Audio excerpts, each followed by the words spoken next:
चलिए तो science and take देखेंगे। यहाँ पे क्वेश्चंस को भी देख रहे हैं। तो ऑलमोस्ट आप लोगों ने साइंस एंड टेक का सिलेबस पूरा पढ़ लिया है, फिर भी मैं आपको पढ़ा नहीं है, मतलब बेसिक्स पढ़ाए हैं थोड़ा बहुत, क्योंकि ये तो क्वेश्चन वाला बैच है ना, एमसीक्यू वाला बैच है, तो एमसीक्यू के हिसाब से डील करेंगे। ठीक है, मैं आपको एक ब्रीफ आइडिया देता हूँ। उससे पहले मैं आपको थोड़ी सी क्योंकि बच्चों का रहता है तो मैं अपने बारे में बता ही देता हूँ थोड़ा सा। ठीक है, सो बेसिकली मैं बिहार से बिलोंग करता हूँ और पिछले 2 सालों से मैं यूपीएससी के लिए पढ़ा रहा हूँ। स्पेसिफिकली यूपीएससी के लिए मेरा पहला है, इससे पहले मैं यूपीएससी के लिए पढ़ा रहा था। और अगर एग्जाम्स की बात करें, पर्सनली मैंने कितने एग्जाम, तो पर्सनली मैंने यूपीएससी 5 बार मेंस लिखे और उसके अलावा आपको सीएपीएफ मैंने 2 बार क्वालिफाई करा और हालांकि मेडिकल कंडीशंस थे। सीडीएस, एमकेट, एसएससी, सीपीओ वगैरह सारे एग्जाम्स मैंने क्लियर किए हुए हैं, तो ठीक ठाक बैकग्राउंड मुझे है, मतलब रहा है। और यहाँ पे मैं आपके साथ साइंस एंड टेक की डील करूंगा। ठीक है, चलिए एक चीज क्लियर रखिएगा, देखिए साइंस एंड टेक में जैसे हम कोशिश करेंगे कि बातचीत करते चले। ठीक है, ऐसा ना हो कि मैं केवल बोलूं और आप केवल बैठ के सुने लिखते रहे, तो काम नहीं करेगा। ठीक है, तो वी विल ट्राई कि दोनों जो है कम्युनिकेट करेंगे। तो एक ब्रीफ आइडिया देता हूँ साइंस एंड टेक का, और फिर उसको हम आगे देखेंगे भी, जैसे जैसे क्वेश्चन डील करेंगे। मेरा यहाँ पे पर्पस ये होगा, चलिए आप ही बताइए, एमसीक्यू क्वेश्चंस करने का पर्पस बेसिकली क्या है? हाँ जी, रिवीजन और कोई ऑप्शन होता है जो किसी टॉपिक इर्द गिर्द ही रहता है, तो वो सब टॉपिक कवर होते चला जाए। ठीक है, हाँ जी। एग्जाम में मतलब क्वालिफाइंग मार्क्स क्या है? असली पर्पस वही। हाँ जी, तैयारी सब दो ही होता है, क्योंकि पढ़ाई करते रहते हैं और खुद से डरते रहते हैं सर, एमसीक्यू लगाने लगाते हैं एग्जाम मेन तो ये सर एमसीक्यू है। ओके, सो अगर देखो सीधी सी बात है ना, पर्पस इसलिए पूछा कि अगर आपको पर्पस क्लियर होगा तो आप क्लियर जाओगे कि मैं क्या कर रहा हूं और क्यों कर रहा हूं।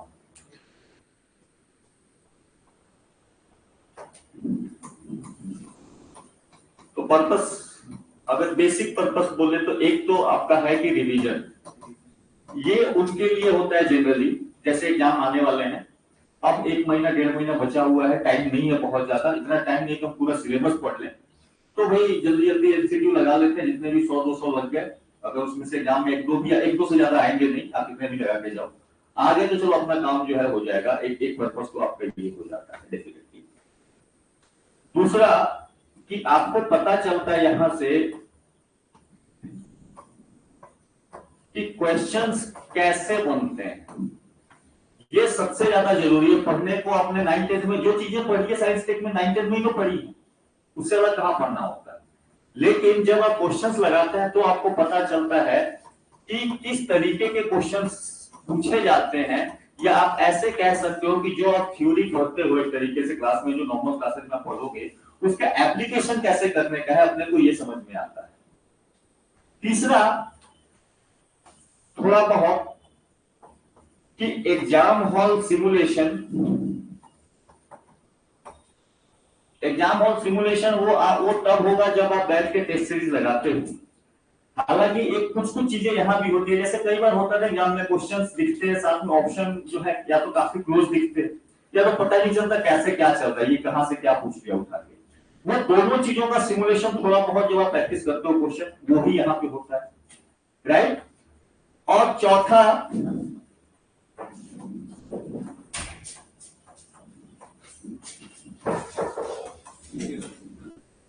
देखो ये रियलिटी है, ठीक है, ये कोई कहे कि नहीं मैं क्वेश्चन करके आया, मुझे सब कुछ आता था, वो फेक ही रहा है, वो तुक्केबाजी हर कोई। लेकिन तुक्केबाजी अगर बिना प्रैक्टिस किए तुक्केबाजी करोगे तो गलती करने के चांसेस बहुत ज्यादा हो जाते हैं। तो तुक्केबाजी के लिए भी आपको प्रैक्टिस करना होता है, ठीक है। तो वो तुक्केबाजी के लिए प्रैक्टिस की कैसे भी, तुक्का भी कैसे लगाया जाता है, वो आपको एमसीक्यू जब लगाओगे तो तुक्का लगाना प्रैक्टिस आपका होगा यहाँ पे, ठीक है। तो ये 3-4 चीजों को ध्यान रखें, तो तुक्केबाजी की भी प्रैक्टिस करके चलेंगे हम लोग साथ में। ऐसा नहीं है एग्जाम हॉल में बैठ के ऐसे ही स्टार्ट किया कि अच्छा यहीं से तुक्केबाजी स्टार्ट करें, तो वहां पे गलती करोगे, ठीक है। तो ये 4-5 काम हम जो है करते चलेंगे। अब अगर बात करें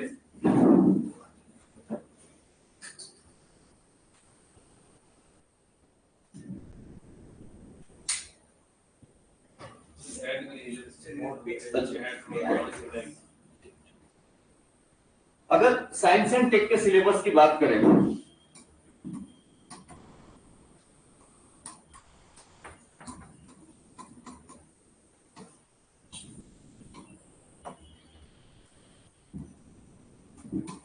एक पोर्शन है आपका जिसको आप साइंस एंड टेक्नोलॉजी वाला पोर्शन कहते हो, और दूसरा वाला जो पोर्शन है दैट इज जनरल साइंस। देखो डिवीजन ऐसा नहीं है, अपने अपने हिसाब से आप भी डिवाइड कर सकते हो, बट ब्रॉडली समझने के लिए कि कैसे अप्रोच कैसे करें उस हिसाब से दो पार्ट में इसको डिवाइड कर लेते हैं हम लोग, science and technology and general science.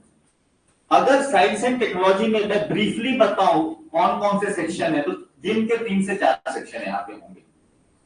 एक जो सेक्शन है आपका दैट इज डिफेंस, स्पेस और न्यूक्लियर। इन तीनों को साथ में रखने का एक कारण है, कारण यह है कि तीनों स्ट्रेटेजिक सेक्टर्स है, ठीक है। तो स्ट्रेटेजिक सेक्टर्स में होने की वजह से इन तीनों को एक साथ में रखा है। अब डिफेंस में कि भाई कौन से हथियार बने हैं, कौन सा टैंक बना है, कौन सा मिसाइल प्रोग्राम हमारा चल रहा है, वो सारी की सारी चीजें हम डिफेंस में स्टडी कर लेते हैं। स्पेस में बेसिकली हम ज्यादा तो इसरो के पीछे ही भागते हैं, कौन कौन से रॉकेट्स हैं, उसके कौन से लॉन्च व्हीकल्स हैं, थोड़े बहुत जो स्पेसक्राफ्ट वगैरह नए वाले लॉन्च हुए होते हैं उनको देख लेते हैं यहाँ से। न्यूक्लियर टेक्नोलॉजी में बेसिकली तो यहाँ पे इंडिया का 3 स्टेज न्यूक्लियर प्रोग्राम उसी को देखते हैं, बाकी तो इसमें कुछ और बहुत ज्यादा नया नहीं है। यहाँ पे जो नया होने के चांसेस है वो यहाँ से होने के रहते हैं। यहाँ से न्यूज अगर आएगी तो 1-2 आएगी घूम के साल में, इससे ज्यादा आएगी यहाँ से आएगी ज्यादा, खास करके जब से डीआरडीओ अभी तो ठीक पे रहता है, हर महीने कुछ ना कुछ टेस्ट हो रहा है, तो वो ये आपका बनते रहता है। दूसरा जो सेक्शन आपको बनता है दैट इज अराउंड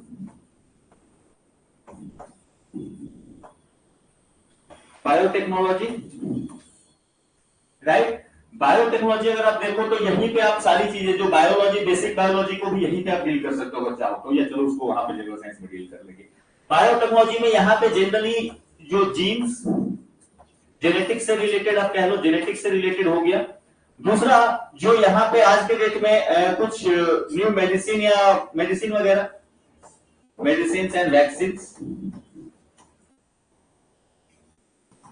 और तीसरा अगर कोई आप कह सकते हो कि डिजीज न्यूज में रहा, तो अगर डिजीज न्यूज में नहीं रहा तो फिर ये सेक्शन नहीं, पर जनरली यहाँ पे आपको बायोटेक्नोलॉजी ये वाला सेक्शन जाएगा। साथ ही में क्योंकि आज के डेट में बायोटेक्नोलॉजी, स्पेस, डिफेंस ये सब लिंक हो रहा है एक टेक्नोलॉजी के थ्रू जिसका की नाम है नैनो टेक्नोलॉजी। तो इस ये बेसिकली तो एप्लीकेशन बेस्ड मिलेगा आपको। नैनो टेक्नोलॉजी चाहे वो डिफेंस में यूज हो, स्पेस में हो, न्यूक्लियर में हो, बायोटेक्नोलॉजी में यूज हो, तो नैनो टेक्नोलॉजी को यही साथ में। तीसरा जो सेक्शन है जो सबसे ज्यादा परेशान करता है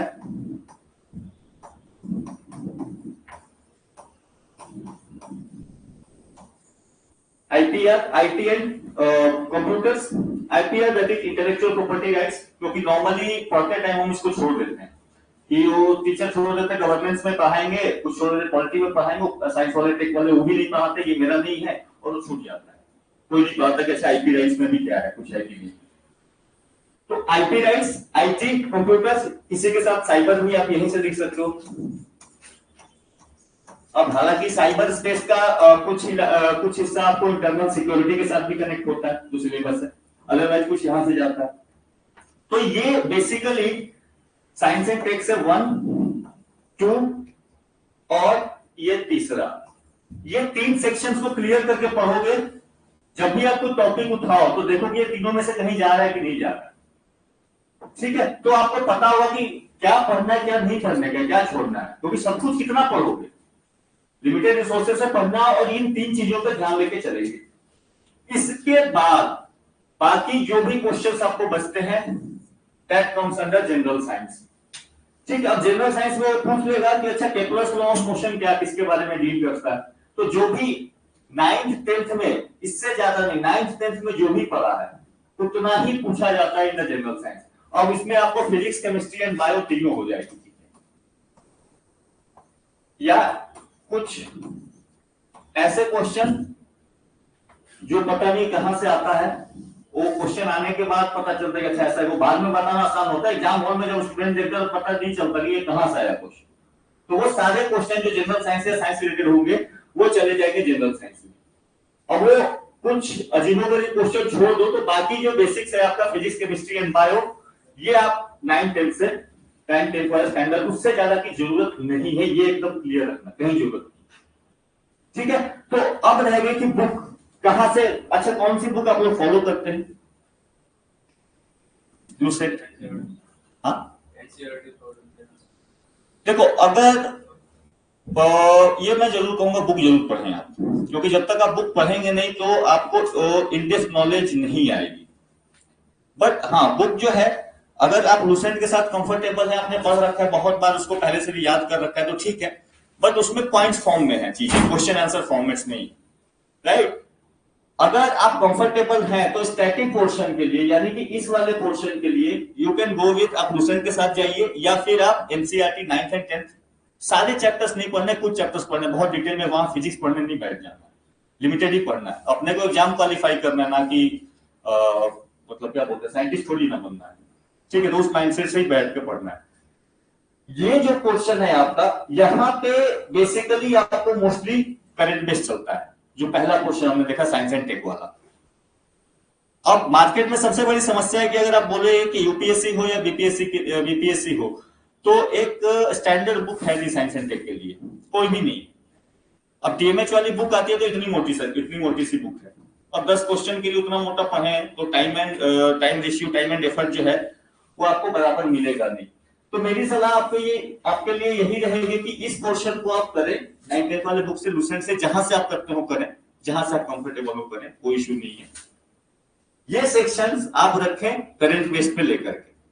अब क्योंकि यहाँ पे तो एमसीक्यू बेस्ड क्लास है, तो यहाँ पे हम लोग यही डील करेंगे क्वेश्चन किस टाइप से बने, क्वेश्चन टाइप्स में ही फोकस लेके चलेंगे यहाँ पे, ठीक है? बट एक ओवरव्यू भी साइंस एंड टेक आपको कैसे पढ़ने का है, ये एक थोड़ा सा आइडिया आप लेके चले।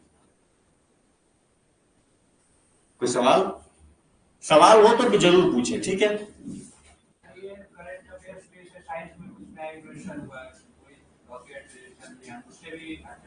बिल्कुल आते हैं, क्वेश्चन आते हैं, क्वेश्चन आपको नए क्वेश्चन करंट बेस्ड वैसे ही आएंगे ना, अब वैसे नहीं पूछेगा। अब देखो, अब रहेगी कि आप किस एग्जाम के लिए जा रहे हैं, उस हिसाब से क्वेश्चन अंतर कर जाएगा। एक ही क्वेश्चन को आसान भी बनाया जा सकता है, एक ही क्वेश्चन को टफ भी बनाया जा सकता है, मैं आपको दिखाऊंगा, ठीक है? तो एक चीज दिमाग में रखना, क्वेश्चन टफ नहीं होते,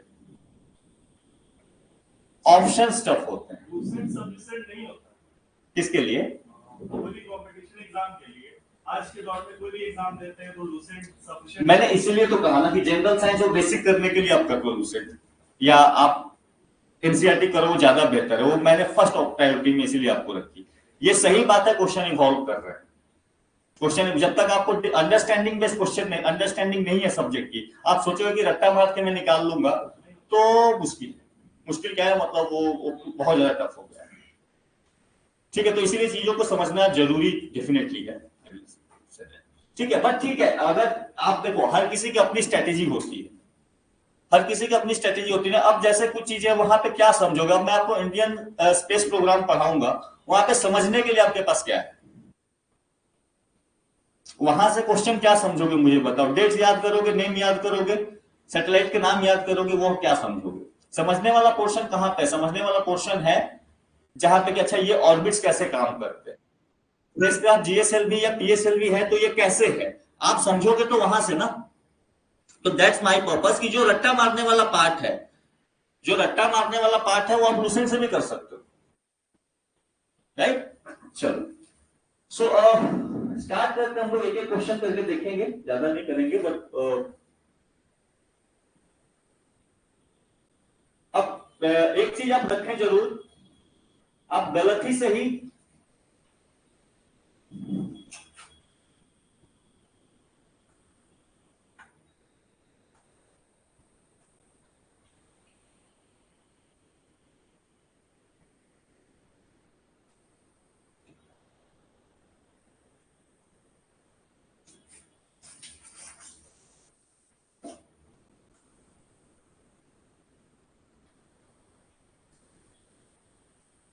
चलिए, सो पहला क्वेश्चन,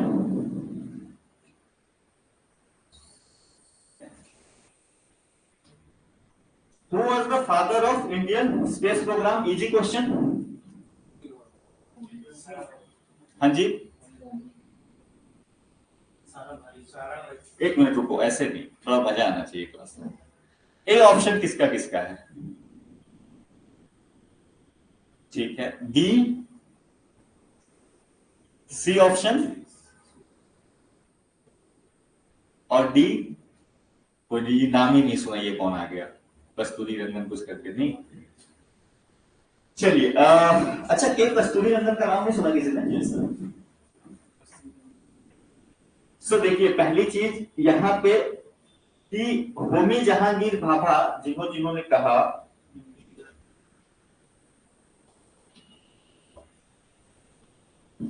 चलिए ऐसे ही मैं बोल देता हूं, ये नहीं काम करेगा इसमें।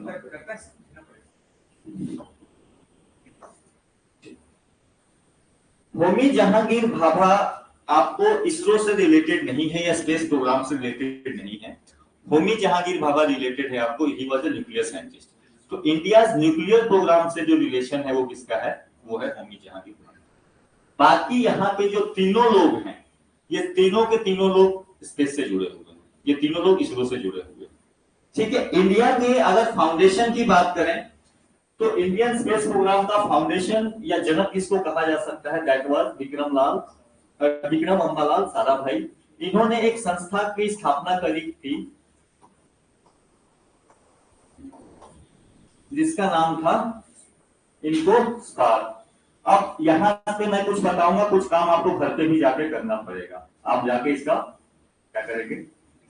फुल फॉर्म खोजेंगे, कम से कम फुल फॉर्म। क्यों करा रहा हूं? देखो, इसके पीछे लॉजिक है, मैं बता सकता हूं। यहाँ पे एक बार यहाँ पे पढ़ा, दोबारा जाके फुल फॉर्म खोजोगे, फिर से ये तुम्हारे सामने से गुजरेगा ये सब। ठीक है, चीजें याद हो जाएगी। ठीक है, इन्कोस्टार की स्थापना करी इन्होंने। आगे जाके यही इन्कोस्टार क्या बना? इसरो बना 1960। ठीक है, डेट्स नॉट इंपॉर्टेंट। ठीक है, इसके बाद अच्छा, इन्होंने एक और भी, हालांकि बहुत सारे इंस्टीट्यूट की स्थापना करी थी। इन्होंने और किसी इंस्टीट्यूट की स्थापना करी थी, किसी को याद है?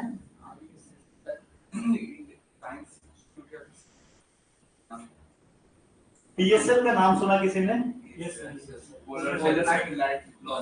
वो पीएसएल भी है, पूरा सुनो।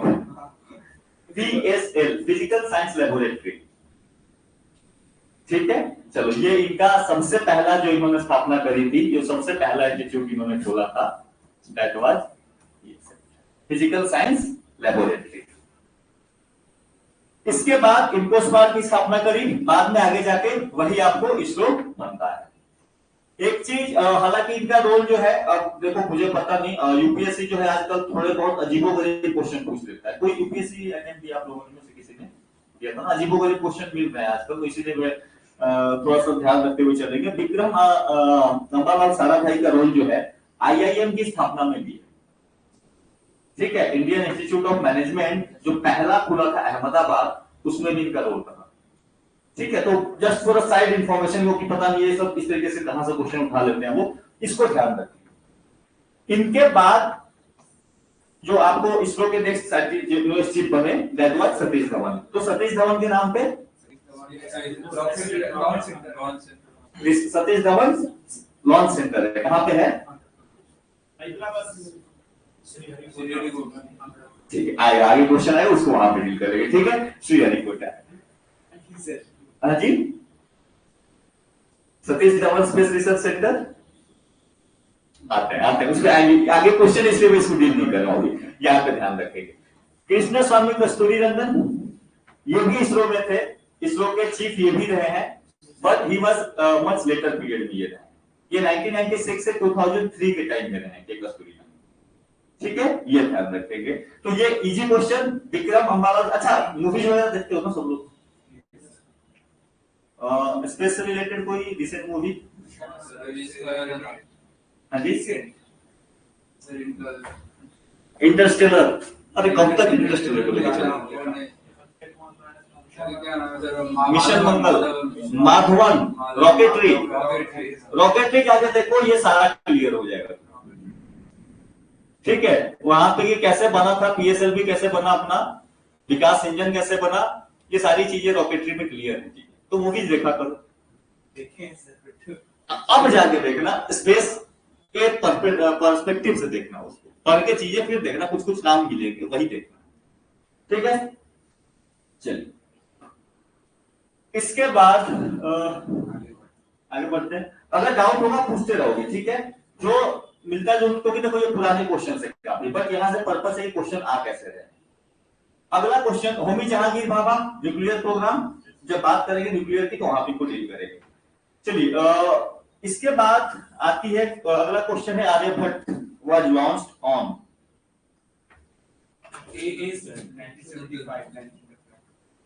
हाँ जी 1975। किसी का और ऑप्शन पता ही नहीं, डेट्स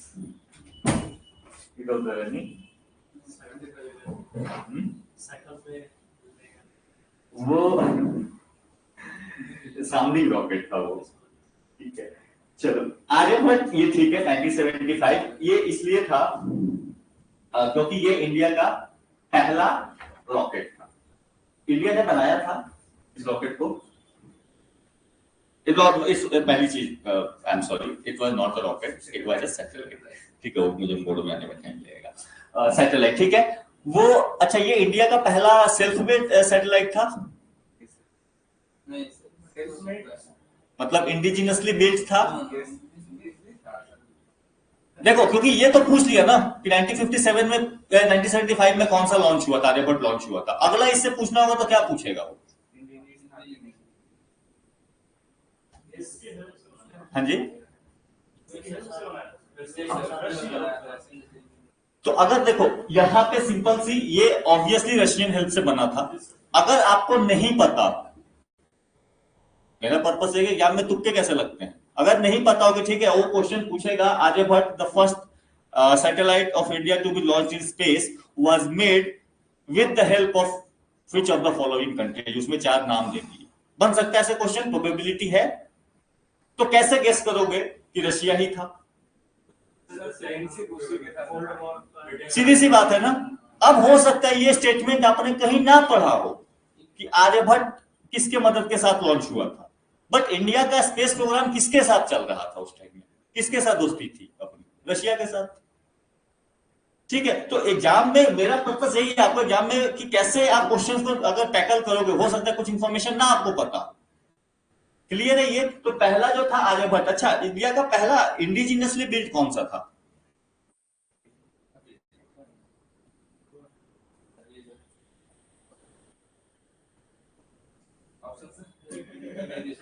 आगे है, ठीक है, आगे है ऑप्शन। तो वो रखे सारे क्वेश्चन है, ठीक है। लेकिन आपके लिए फूड फॉर थॉट, क्यों, क्योंकि इंडिजिनियसली बिल्ड का मैंने नाम निकाला ना, तो क्वेश्चन में लिखो, अपने कॉपीज में लिखो। अगर क्वेश्चन ना भी हो, सबने बात करें इंडिजिनियसली बिल्ड की, I will go and find out कि इंडिजिनियसली बिल्ड कौन सा था। ये आपका पर्पस होना चाहिए क्लास में आने का, ठीक है। मेरा ये नहीं है, देखो एक चीज मैं आपको पहले ही बता देता हूं, मुझे बहुत सारी इंफॉर्मेशन नहीं पता, आई डोंट नो, बट मुझे पता है कि क्वेश्चन निकाल दोगे तो मैं उसको कैसे सॉल्व करना है मैं वो जानता हूं, और मेरा पर्पस आपको वही सिखाने का है और कुछ नहीं। क्योंकि पढ़ने के लिए आपके पास बुक्स है ना, अब तो पढ़ ही लोगे बुक्स के साथ, ठीक है। अच्छा अगर यहां से इसी क्वेश्चन को टफ भी बनाया जा सकता था,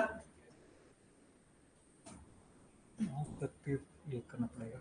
अच्छा ठीक है, यहाँ पे क्वेश्चन को टफ और भी बनाया सकता था। आप देखो कैसे, अगर घटिया कोई एग्जाम सेट करने वाला होता वो डेट कुछ और डाल देता, नजदीक वाले डेट डाल देता। उसने वो निकाला था, वो 49 डाल दिया था, बहुत पीछे कर दिया। नहीं वो नहीं, जैसे अब अप्रैल 19 लिखा हुआ है ना, ईयर तो लगभग याद रहता है आपको, अब वो डाल दे 17 अप्रैल, 18 अप्रैल, 19 अप्रैल, 20 अप्रैल, हो सकता है ना, ऐसे क्वेश्चंस बनते हैं, राइट। तो इन क्वेश्चंस को देखो, मेरा सजेशन यही रहेगा, जब बहुत नजदीक हो ना श्योर हो, हाथ जोड़ो, माफ करो भाई, निकल दो। एसएससी में पता नहीं करता हूं, ठीक है। तो ये चीज ध्यान रखेंगे। चलिए तीसरा,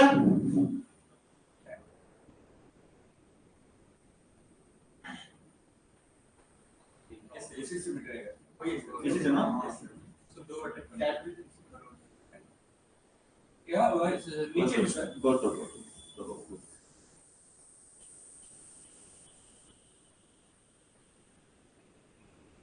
अब ये अजीबोगरीब सवाल फिर से एक बार पूछ लिया उसने, which was the first animal to travel to space? पक्का? मच्छर भी तो हो सकता है। हाँ जी, उसका नाम याद है किसी को? किस कंट्री ने भेजा था?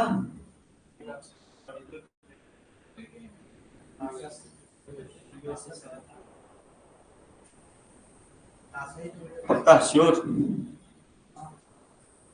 This was sent by Russia. ठीक है, यूएसएसआर। ठीक है, देखो यही रिलेटेड क्वेश्चन ऐसे ही करते चल रहे अपने को, और कुछ नहीं। ये क्वेश्चन आप करोगे, ऑब्वियसली आपने पढ़ा है, आपको याद भी है, लेकिन इसको और कैसे किसने भेजा, वो टाइम पीरियड क्या था, किसी को याद है? कोल्ड वॉर का तो टाइम चल ही रहा था, वो आसान। कोल्ड वॉर बहुत लंबा टाइम हो गया ना, 1950 से 1992 का टाइम लेके चल रहे हो तुम लोग।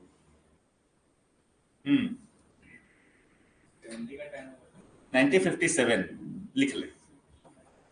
टाइम पूछेगा नहीं, बट एक आइडिया के लिए कि आपको हाँ किस कौन से टाइम पीरियड में ये हुआ होगा। ठीक है, 1957। डॉगी आंसर, डॉगी है। नहीं, इसको अकेले भेजा गया था। इसको अकेले भेजा था कि आपको कैसे स्पेस में चीजें क्या हो पाती है, कैसे उसके बॉडी पे क्या इम्पैक्ट पड़ता है। ठीक है, तो वो जो है उसको क्या कहता है, कैसे तो टेस्टिंग के तौर पे भेजा गया था उसको। लाइका, LAI, लाइका याद रखो। नहीं जी, क्या लगता है आपको बचना पॉसिबल नहीं है? हाँ जी, हाँ ये ज्यादा दिन मतलब 3 से ये है, अब इसमें भी डिबेट है बहुत सारा। रशिया कहना है कि ये मतलब 1 हफ्ते तक सरवाइव किया था, बाकी लोग कहना है कि ये तो रॉकेट उड़ते ही इसकी कहानी खत्म हो गई। ठीक है, क्योंकि हीट होगा ना, चैम्बर में हीट होगा, तो उस हीट की वजह से इसकी कहानी खत्म हो गई। ठीक है, आसान क्वेश्चन। मॉस्किटो, कॉकरोच और माउस। माउस कहीं कहीं आप शक कर सकते हो, बहुत ज्यादा सोचने लगोगे क्वेश्चन में, तो अगर नहीं पता हो, जिनको पता है तो ठीक है, डॉग है, डॉग तो ठीक है। जिनको नहीं पता होता कि इसका आंसर क्या है, तो आप गेस करने जाते तो ऑब्वियसली मुझे नहीं लगता कि मॉस्किटो या कॉकरोच गेस करते हैं। नहीं, गेस करना होता तो माउस गेस करते, क्योंकि नॉर्मली मेडिसिन वगैरह जो है टेस्टिंग करी जाती है माउस पे। ठीक है, तो बट यहाँ पे अनफॉर्चुनेटली आपका वो गेस गलत होगा, dog is the correct answer. तो इतनी कहानी याद। हाँ, डॉग बरियल्स मिले हुए हैं वहां पे। ठीक है, अब इतना मुझे अगर कर पाओ तो ठीक है। ठीक है, बस ये होना चाहिए, लॉजिक लगने चाहिए एक से ज्यादा जगह भी।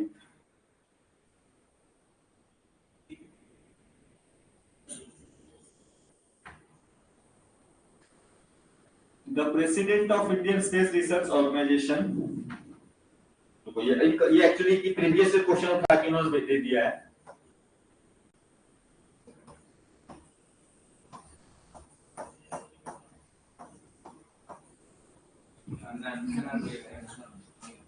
ऑप्शन ऐड करना पड़ा, वही काम बंद होगी। नहीं अभी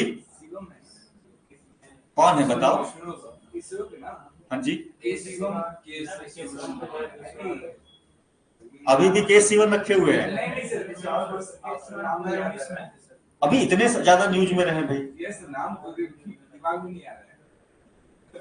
हाँ जी, और कोई केस सीवन इससे पहले के थे, बट उनका नाम अभी नहीं याद है। बहुत पढ़ देखे। हाँ, सोमनाथ। नॉट के सोमनाथ। ठीक है, तो लिख ले करेक्ट वाले कौन से। अच्छा, इस क्वेश्चन को ऐसे नहीं जाने देंगे, इसको बनाएंगे क्वेश्चन। एस सोमनाथ है करेंट, इससे पिछले कौन थे? के सीवन। अच्छा, अगर इसरो के अंदर में है तो उनको कौन सी पोस्ट, चेयरमैन जो भी होता है इसरो का, उसको गवर्नमेंट ऑफ इंडिया के अंदर में कौन सी पोस्ट अलॉटेड होती है? हाँ, आई एम जस्ट आस्किंग। अगर इक्विवेलेंस की बात करें, एमओएस का सर, ऑर्डर ऑफ प्रेसिडेंस नहीं, यहाँ पे नहीं आएगा। कारण यह है कि ये कॉन्स्टिट्यूशनल पोस्ट जनरली नहीं है, ठीक है। एमओएस का हाँ जी, एमओएस नहीं, दे आर सेक्रेटरी पोस्ट इनका रहता है, ठीक है। ये डिपार्टमेंट ऑफ साइंस के सेक्रेटरी होते हैं, नॉट एचओडी। एचओडी दूसरा हो जाता है, ठीक है। एचओडी और सेक्रेटरी में अंतर हो जाता है, ठीक है। ये चीज क्लियर रखेंगे। डिफेंस डिपार्टमेंट ऑफ स्पेस के क्या होंगे, ये सेक्रेटरी रहेंगे, ठीक है। और कुछ इसमें से बनाऊं? अच्छा, डिपार्टमेंट ऑफ स्पेस किसके अंडर में काम करता है?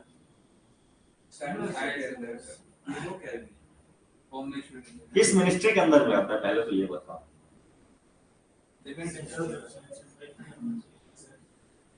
डिपार्टमेंट ऑफ स्पेस कौन से मिनिस्ट्री के अंदर में आता है?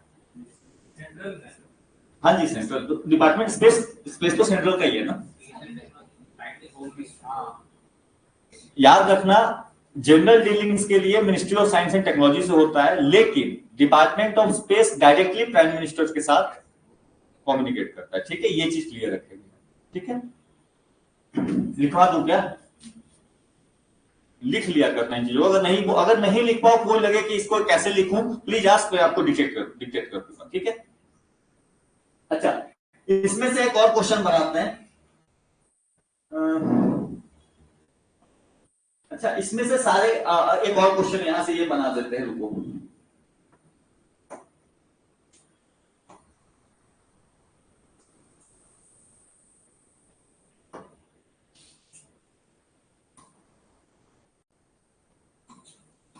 Which of the following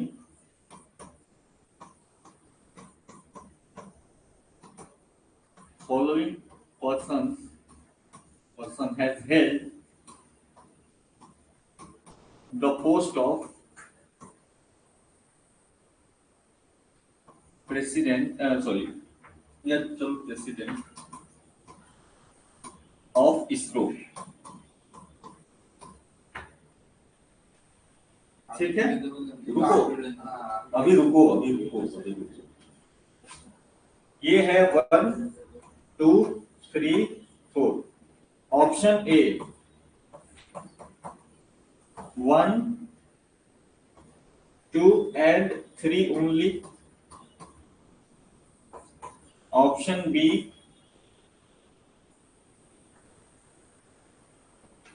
1 3 and 4 only. Option C 2 and 4 only. 1 2 and 4. 1 2 and 4 only.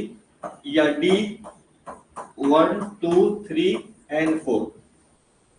अब 1 अटेम्प्ट करें।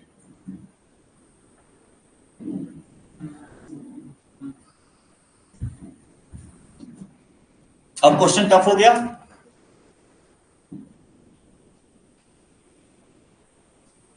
गेस करें, गलत होगा तो होगा।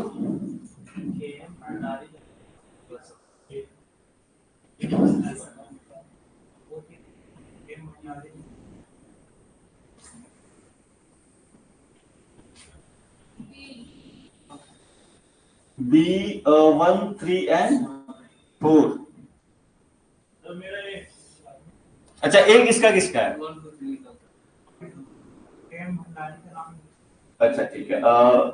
बी किसका है? हाँ जी, आप लोग ऑनलाइन में सी। ओके, सी किसी का है यहाँ पे दी।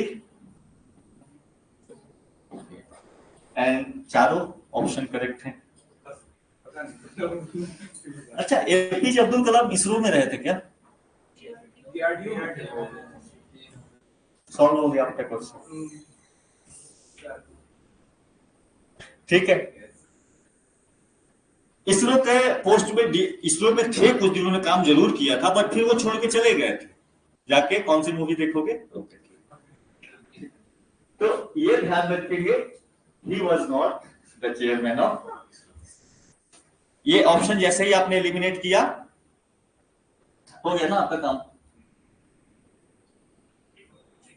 एक ही तो बाहर करना था।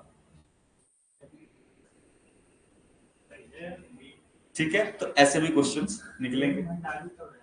केन भंडारी आपको रहे हैं 84 के आसपास में, एक बार चेक कर लेना। ठीक है, एक बार चेक कर लेना, वो लिस्ट मिल जाएगी आपको 10-12 करके, 12 तो बने हैं अभी तक, 13। ठीक है, ओके। पांचवा,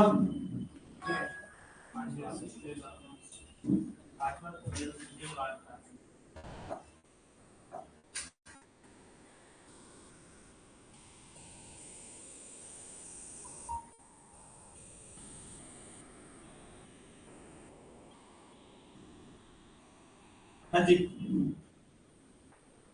पांचवा क्वेश्चन सबको आंसर पता है इसका? पक्का? चलो, सेकंड पर्सन कौन था?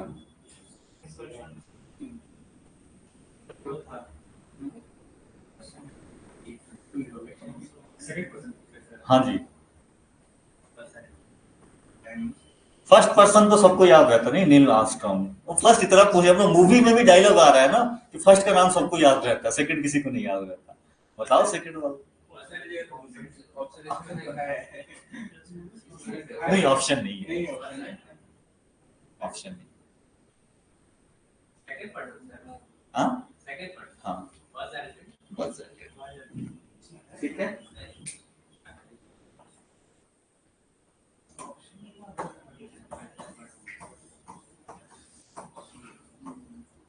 अच्छा, ये किसी ने नहीं कहा कि दूसरा भी तो वही होगा, दूसरा पैर उसी का गया था। चलो कोई नहीं। अच्छा, ये तो ठीक है।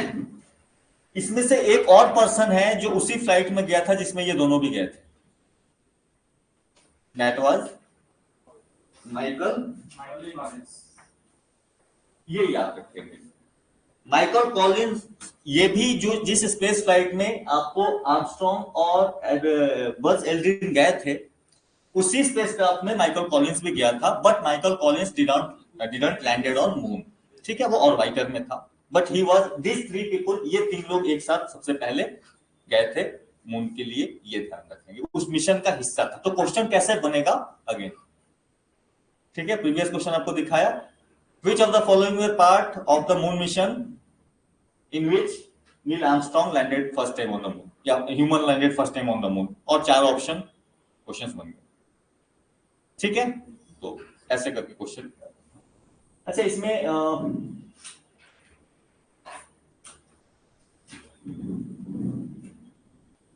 इजी क्वेश्चन था, बट इजी क्वेश्चंस को देखो, पर्पस यही होना चाहिए आपको, जब आप रिवाइज करोगे तो उसके साथ साथ जो इंफॉर्मेशन रहती है, जब भी आप रिवाइज करोगे, क्वेश्चन आप लगाते हो, सेट लगाते हो, टेस्ट पेपर लगाते हो, उसके साथ में आपको केवल ऑप्शन देख के आगे नहीं बढ़ जाना कि मेरा कितने सही थे कितने गलत थे।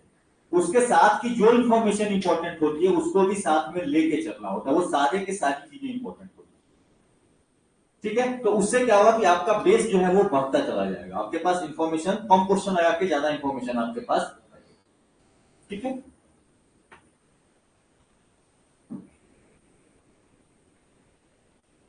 अच्छा, इसमें एक और नाम जो है वो इंपॉर्टेंट है, लियोनोव के नाम के बारे में कोई जानता है? He was the first person जिसने स्पेस वॉक करा था।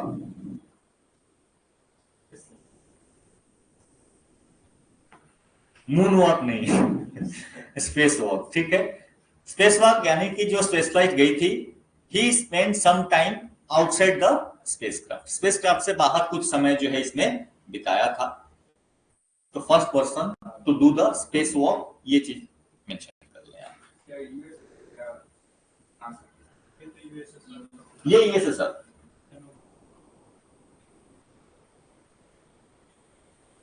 हालांकि जेम्स वैन एलन ये साइंस का टॉपिक है, ये मैग्नेटोस्फीयर रिलेटेड कुछ लगता है, वो ही is also related to space, but वो स्पेस वो फिजिक्स की बात हो जाएगी वहां से।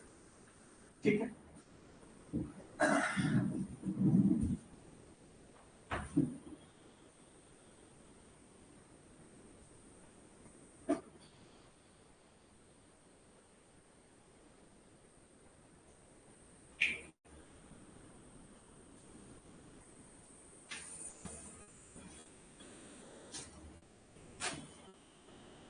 चलिए, आर्यभट्ट की बात हमने करी थी। आर्यभट्ट को डिजाइन किसने किया था? अब नाम आपको उनका बताना है।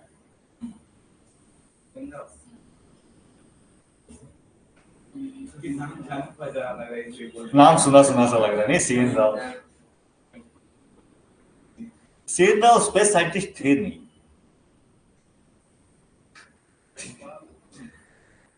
प्रोफेसर यशपाल, हम वो स्पेस से जुड़े हुए थे, बट नॉट एग्जैक्टली टेक्नोलॉजी से उनका लेना देना नहीं था।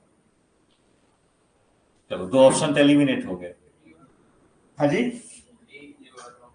युवा राव। देखो, ये क्वेश्चन कहने का पर्पस ये है, अब अगर आपको इस तरीके क्वेश्चन आएंगे, ये बहुत पुराना क्वेश्चन, ठीक है, वो क्वेश्चन उठा के डाला हुआ है, 2016-2017 के आसपास का है, ठीक है, पुराना क्वेश्चन है, लेकिन चलो, क्योंकि इसलिए इसको रख लिया कि आर्यभट्ट है, तो आर्यभट्ट क्योंकि पहला रॉकेट था, तो उससे रिलेटेड साइंटिस्ट आपके लिए हमेशा ही इंपॉर्टेंट रहेंगे। ये उस साल का है जब उनकी डेथ हुई थी, प्रोफेसर युवा राव की, लेकिन ये इंपॉर्टेंट, इस क्वेश्चन, इस टाइप के इंपॉर्टेंट क्वेश्चंस की बने रहते हैं, डेप्थ में इसको यूज किया जा सकता है, ठीक है। सेना राव आपको केमिस्ट्री से रिलेटेड इनका काम है, केमिकल साइंटिस्ट थे ये। आपको प्रोफेसर यशपाल जो है, ये फिजिक्स से रिलेटेड थे, बट डायरेक्टली ये स्पेस टेक्नोलॉजी से रिलेटेड नहीं थे, ठीक है, प्रोफेसर यशपाल। अच्छा, यशपाल कमिटी भी बनी थी एजुकेशन को लेकर, याद है किसी को? चलिए, कोई नहीं। युवा राव, इतना नाम याद रखेंगे। युवा राव के नाम पे सेंटर भी है इसरो का, जाके सर्च मारेंगे कहां पे, ठीक है। लिखें क्वेश्चन जाके, ये काम आपको करके आने हैं, बोलना नहीं है। युवा राव के नाम पे इसरो का सेंटर भी है, वो किस जगह पे लोकेटेड है? हाँ जी, इसका आंसर युवा राव ही है।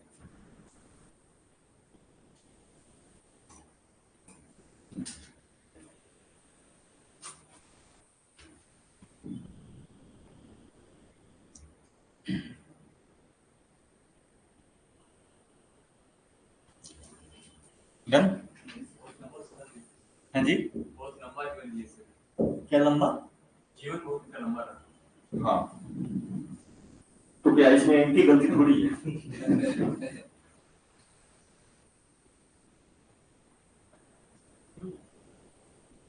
Easy question.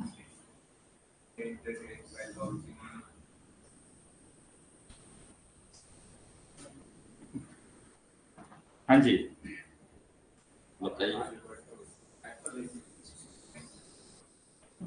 अब इसका जवाब जो नहीं दे रहे हो, ऑब्वियसली ना, पहली सैटेलाइट की बात हो रही है, तो स्पेस में लॉन्च होना मतलब वही हो जाएगा ना। इंडिजिनियस का बोले थे ना सर? हाँ इसमें है। हाँ, इसीलिए इस क्वेश्चन को रखा हुआ है। बताइए। एप्पल है।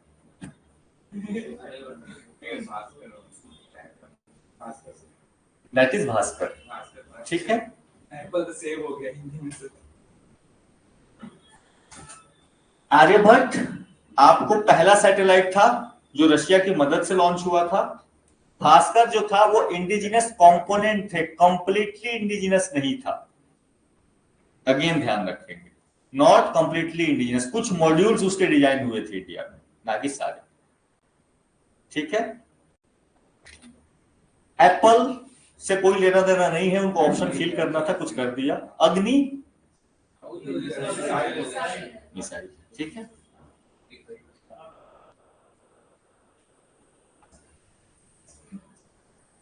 ठीक है, तो ऑप्शन क्या होगा आपका? आंसर क्या होगा? आर्यभट्ट, ठीक है, गलती ना करें। चलिए, नेक्स्ट क्वेश्चन बताइए। Who among the following is world's first cosmonaut? पहली चीज तो कॉस्मोनॉट का मतलब क्या होता है? एस्ट्रोनॉट?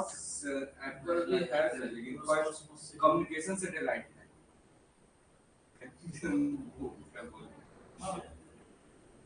हाँ जी, ठीक है, सही, मतलब आसपास जा रहे हैं। 8C, हाँ जी, बताइए, ऑप्शन दीजिए आप।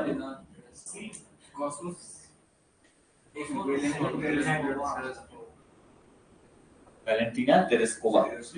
देखो, एस्ट्रोनॉट अमेरिकन यूज करते हैं, कॉस्मोनॉट रशियन यूज करते हैं, उतना ही डिफरेंस है और कुछ नहीं। ठीक है, इसमें से कौन सा नाम रशियन लग रहा है? रशियन नाम देखोगे पढ़ोगे अगर तो इसी तरीके के नाम देखते, थोड़ा बोलने में जो है वो आपको लेना चाहिए। हाँ जी, दिस इज वैलेंटीना टेरेस्को। इसमें भी बड़ी मजेदार कहानी हुई थी। यूएसए के पास जो है, नासा के पास उस टाइम में यूएसए जो भी स्पेस रिसर्च कर रहा था, उसके जो भी उनके लिए जो वीमेन एस्ट्रोनॉट्स थे, दे वर हाईली ट्रेन्ड, मतलब उन्होंने काफी अच्छी स्टडी कर रखी थी, इंटेलेक्ट उनका काफी हायर था। रशिया ने इनको ऐसे ही कहीं से उठा लिया, इनको थोड़ा दिन ट्रेन करके भेज दिया। ठीक है, जस्ट टू शो कि देखो हमारे अगर आप सोशलिस्ट स्टाइल ऑफ सोसाइटी में रहोगे तो even a common women can go to space, common women. ठीक है, नॉट कि कोई बहुत ज्यादा ट्रेंड नहीं थी, कोई अच्छे इंस्टीट्यूट से पढ़ के या कुछ उस तरीके का इनको नॉलेज नहीं था या उतने हाई इंटेलेक्ट की नहीं थी, जस्ट भेजना था किसी को, देखा कि अच्छा कौन है, थोड़ा हिम्मती टाइप की लड़की कौन दिख रही है, ये है, तो बोला स्पेस में जाओगी तो हाँ तो चलो। ठीक है, तो मजे से इनको जो है भेज दिया गया। तो इनका नाम याद रखेंगे वैलेंटीना टेरेस्कोवा। अच्छा, अगला क्वेश्चन यहां से बन सकता है किस कंट्री से थी, नाम याद रहेगा। यूएसए से जाने वाली पहली कौन थी? यूएसए से जाने वाली, रशिया यूएसएसआर हम लोग जो है लेके सेम ही चल रहे हैं यहाँ पे। ठीक है, हाँ जी,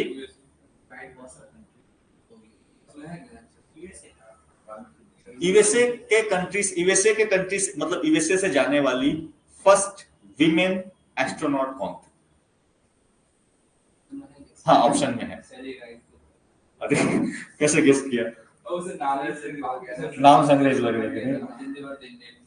तो सैली राइड जो है सी वाज, तो पहली दो जो गई थी वो रशियन गई थी, ये तीसरी थी Sally Ride in category of women which who was from USA. ठीक है, तो नाम याद रखेंगे, कम से कम पहला तो याद रखी ले, Valentina Tereshkova, she was the first women to go into space.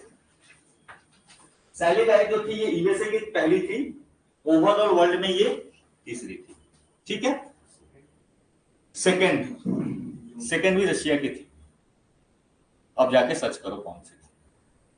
ठीक है, वो क्यों यहां पे फर्स्ट सैली राइड को मैं ऐसे डिस्कस नहीं कर रहा, इसलिए कर दिया क्योंकि यूएसए की ये पहली थी। ठीक है, सेकंड भी जो थी वो रशिया की ही थी। बाकी दो नाम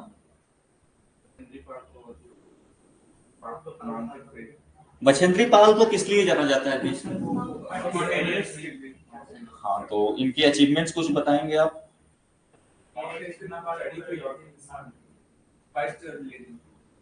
first lady no, first Indian women. ठीक है, जो कि जिन्होंने की माउंट एवरेस्ट की चढ़ाई पूरी करी। एक और नाम बचा है,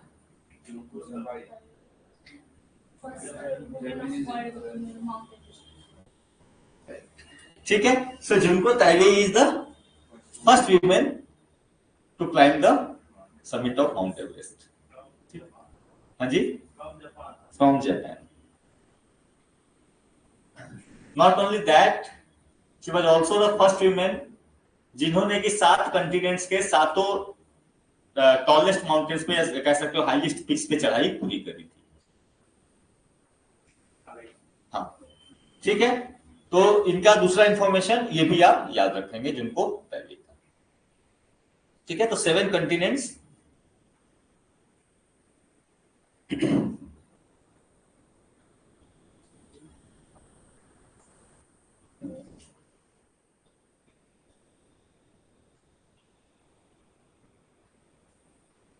चलिए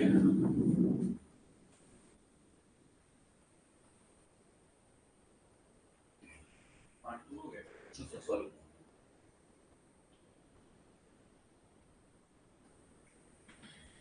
एक थोड़ा सा ये किसी और सेक्शन पे यहाँ पे आ गया, लेकिन चलो साइंस से रिलेटेड है, स्पेस से रिलेटेड है। A flame does not arise when a candle is lit in space. ये आपका असर्शन बोल रहा है। रीजन ये कह रहा है the existence of flame is due to gravitational पुल।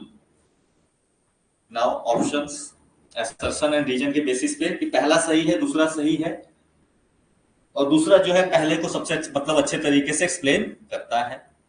पहला दूसरा दोनों सही है लेकिन एक्सप्लेनेशन सही नहीं है। दूसरा जो है वो सही तरीके से एक्सप्लेन नहीं कर रहा है। ऑप्शन सी कि ए सही है बट आर इज फॉल्स, यानी सेकंड स्टेटमेंट गलत है। एंड डी जो है मीन वाइज।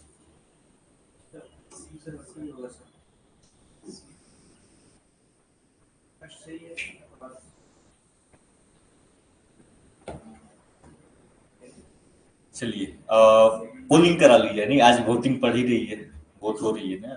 चौथा चरण, पांचवा चरण। हाँ जी, ऑप्शन ए किसी का?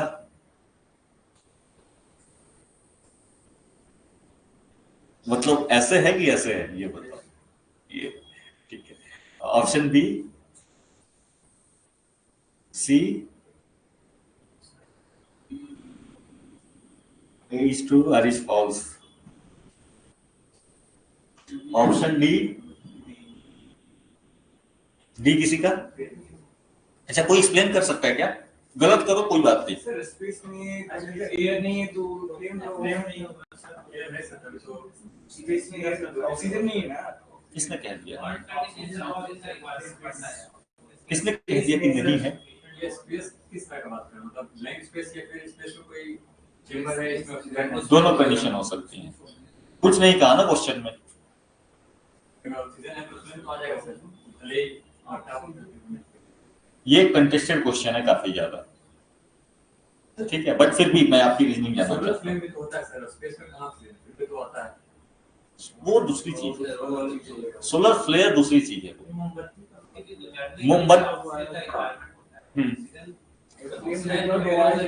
अच्छा, मान लो स्पेस क्राफ्ट में मोमबत्ती जलाएंगे तो जलेगा?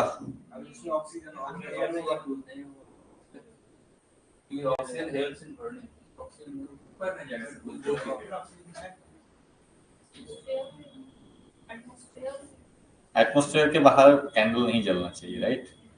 अगर मैंने बोला स्पेसक्राफ्ट है, स्पेसक्राफ्ट में बाकी लोग भी हैं, वहां पे किसी को मन किया, किसी वहां पे जो एस्ट्रोनॉट्स हैं कि आज अपन कैंडल लाइट डिनर करेंगे, ठीक है, तो जलेगा कि नहीं जलेगा? अच्छा, एक चीज ये है, कैंडल के जलने में ग्रेविटी का रोल है क्या?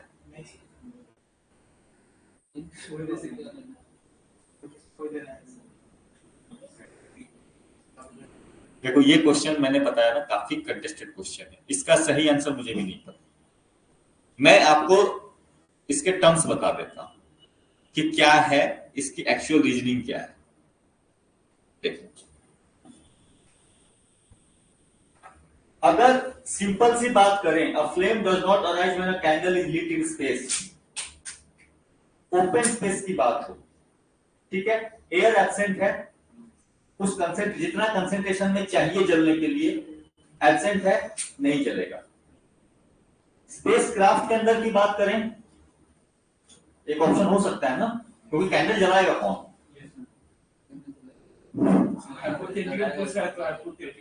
कोई तो कैंडल जलाएगा ना, कहां जलाएगा? स्पेस में जलाएगा, और स्पेस क्राफ्ट के अंदर में जलाएगा, वहां पे कैंडल जले।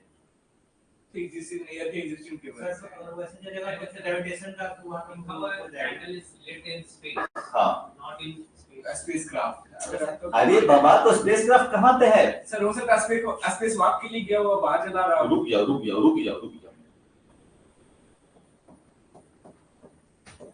सर अगर अंदर जल जाता है तो उसका ग्रेविटेशन से कोई लेना देना नहीं होगा।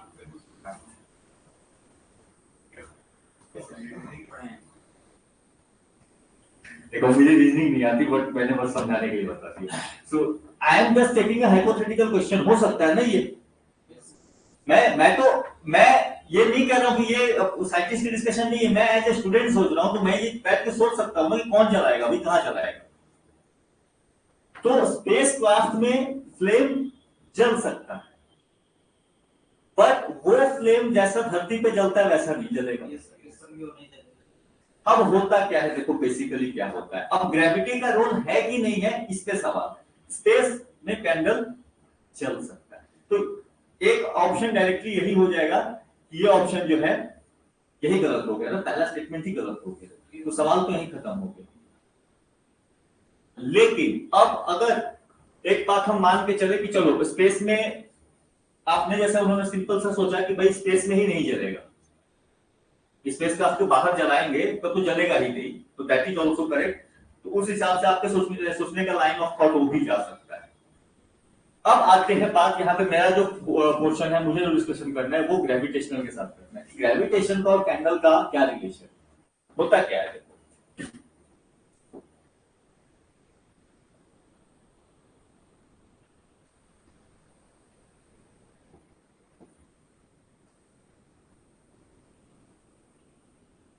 जब आप कैंडल जलाते हो, यहां पे जैसे ही हीट हुआ, हीट होने से क्या होगा, इस आसपास का ये जो आसपास का एयर है वो क्या हो जाएगा,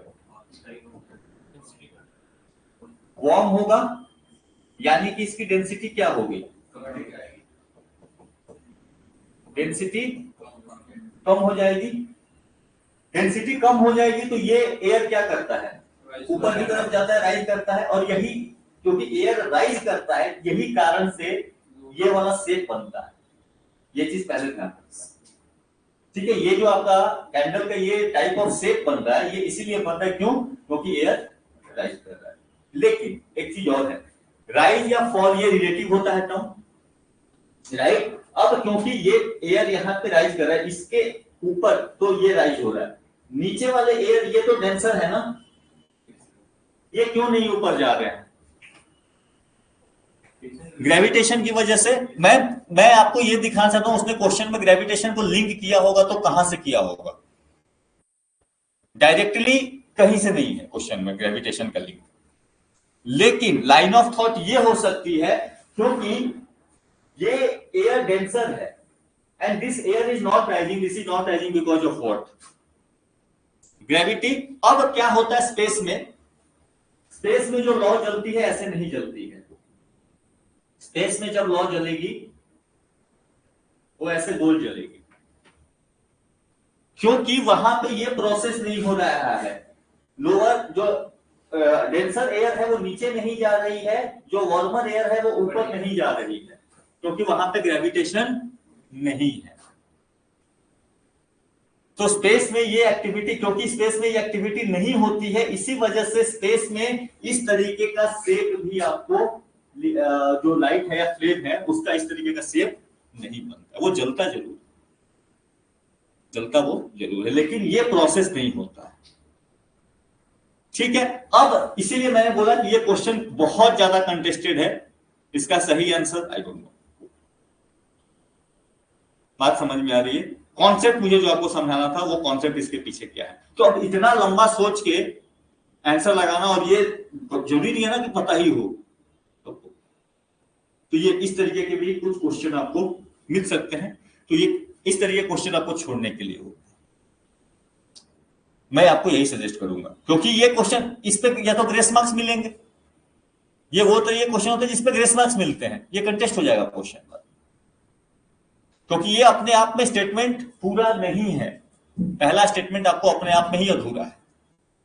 सर अगर स्पेस क्राफ्ट में भी कैंडल जलाते हैं तो कुछ तो एयर होगा ही, कुछ जो भी एयर होगा वो भी तो आसपास वाला कुछ ना कुछ वार्म होगा, कुछ तो डिस्प्लेस होना चाहिए किधर ना किधर। कैसे डिस्प्लेस होगा, कैसे टर्म हो रहा है, ये क्यों होता है, अर्थ पे क्यों होता है, डिस्प्लेसमेंट क्यों होती है अर्थ पे देखो, अर्थ पे प्रोसेस समझो कैसे हो रहा है, ये प्रोसेस समझना जरूरी है। ये एक एयर है, क्लाइमेटोलॉजी पढ़ी, वार्म एयर राइज होता है ना, लेकिन होता कैसे है, ऊपर में, ऊपर लिख रहा हूं मैं, चलो टॉप पे लिख रहा हूं, यहां पे कूल एयर है, नॉर्मली हमारा एटमॉस्फेयर, नॉर्मल एटमॉस्फेयर की बात करो, वहां से इसको लिंक करा दूंगा। ऊपर में ठंडा एयर होता है, एयर ठंडा होता है, जैसे जैसे आप एनवायरमेंट में ऊपर जाते हो, एनवायरमेंटल लैब्स रेट ठंडा होता है।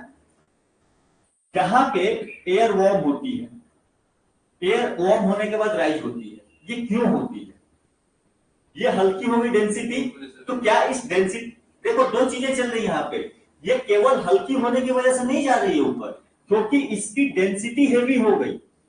तो पानी में डेंसिटी जिस चीज की हेवी है वो ऑटोमेटिकली नीचे की तरफ वजन लगाएगा ना, जब क्योंकि इसकी डेंसिटी ज्यादा है, ये नीचे वाला जो एयर है, जो गर्म हवा है, ये इसको होल्ड ही नहीं कर पाएगा, ये इसको होल्ड ही नहीं कर पाएगा। जब होल्ड नहीं करेगा तो ये नीचे आएगा। अब जब ये नीचे आना शुरू हुआ, इसके पास कोई ऑप्शन नहीं है, स्पेस तो लिमिटेड है, ये क्या करेगा? राइज करना शुरू होगा। तो कहीं ना कहीं एयर के राइज में भी रोल आपका क्या है? ग्रेविटी का रोल है। सेम चीज यहां हो रहा है, छोटे स्केल पे, छोटे स्केल पे समझो इसको। फ्लेम के आसपास ये वाला एयर गर्म हो गया, इसके ऊपर का हवा क्या है? एयर तो ठंडा है ना, इसकी डेंसिटी ज्यादा होगी, D1 D2, D1 is higher, automatically वो सिंक करना स्टार्ट करेगा कि नहीं करेगा? जब वो सिंक करेगा, इसको पुश करेगा नीचे से, राइज करेगा। यही काम होता है ना जब आपका ये टोर्नेडोज बनते हैं, ऊपर में ठंडी हवा बहुत ज्यादा, नीचे में हीटिंग बहुत ज्यादा हो रही है, तो वो ठंडी हवा इतनी ज्यादा हो गई कि इट ब्रेक डाउन, टूट के, और नीचे से क्या करता है, पूरा का पूरा फाउंटेन के फॉर्म में वो वार्म एयर को पुश करती है ऊपर।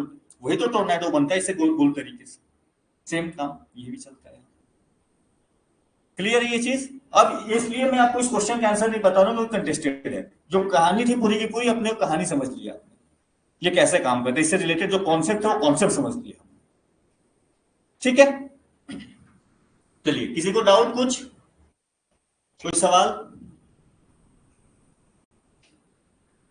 ना समझ में आए पूछ के जाना, क्योंकि बिना समझे क्लास से जाना क्राइम होता है। ठीक है, तुम लोग उसमें और बढ़ा रहे हो, फिर तो उसमें कम करना है ना अपने को।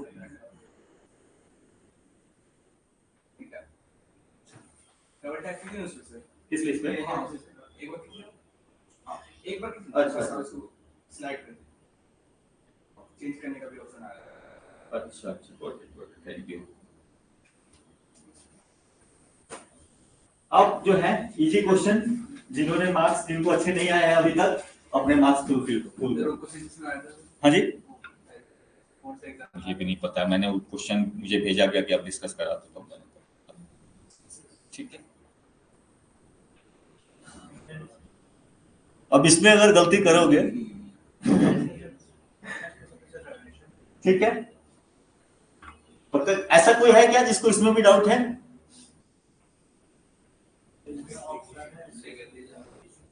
चलिए, easy question, Indian space research organisation, ये तो मतलब क्या बोलते हैं, फुल टॉस भी नहीं बोलेंगे इसको, फ्री हिट है ये। चलो, अगला Indian institute of remote sensing, ये अनयूजुअल क्वेश्चन है। कैसे गेस किया? देखिए, दो रीजन था गेस, ये तो हाई लोकेशन पे है, हाँ, इसके वजह से थोड़ा सा याद भी था, कपाला स्ट्राइक किया, भजन में कभी स्ट्राइक किया, वाला नाम दे रहा। तो देखो, ये चीजें होती है कि कभी कभी आपकी गट फीलिंग कहती है कि ये हो सकता है। ठीक है, जरूरी नहीं है, ये छोटे छोटे क्वेश्चंस हैं, आप कितना भी पढ़ के जाओ, बहुत मुश्किल होता है याद रखना, बहुत मुश्किल होता है। अब एज ए टीचर मान लो कोई 10 साल से पढ़ा रहे हैं, उसके लिए बहुत आसान है, उसने रट्टा मार रखी है, वो एक ही सब्जेक्ट पढ़ाने का है। एज ए स्टूडेंट जिसको 5-7 सब्जेक्ट पढ़ना है, वो कितना याद रखेगा भाई? लेकिन अगर आपने चीजों को पढ़ा है तो शायद आपके back of the mind, subconscious mind में चीजें कुछ थोड़ी बहुत स्ट्राइक करती हैं, गट फीलिंग आपकी कहती है। इजी क्वेश्चन है उसके लिए जिसको याद है, नहीं याद है तो ये बहुत टफ क्वेश्चन। ठीक है, Indian institute of remote sensing, हाँ जी, देहरादून। क्या बोलिए बोलिए? अच्छा, तो उससे क्या होना है? ऊपर होने से रियल में ऊपर होने से क्या होता है ना, रिमोट सेंसिंग के लिए अच्छा लोकेशन है। अच्छा, इसके वजह से रिमोट सेंसिंग होता क्या है? रिमोट सेंसिंग के लिए जब अच्छा लोकेशन है, इसका मतलब आपको पता है कि रिमोट सेंसिंग क्या है। सेंसर लगाने के लिए नाम से समझो, रिमोट सेंसिंग।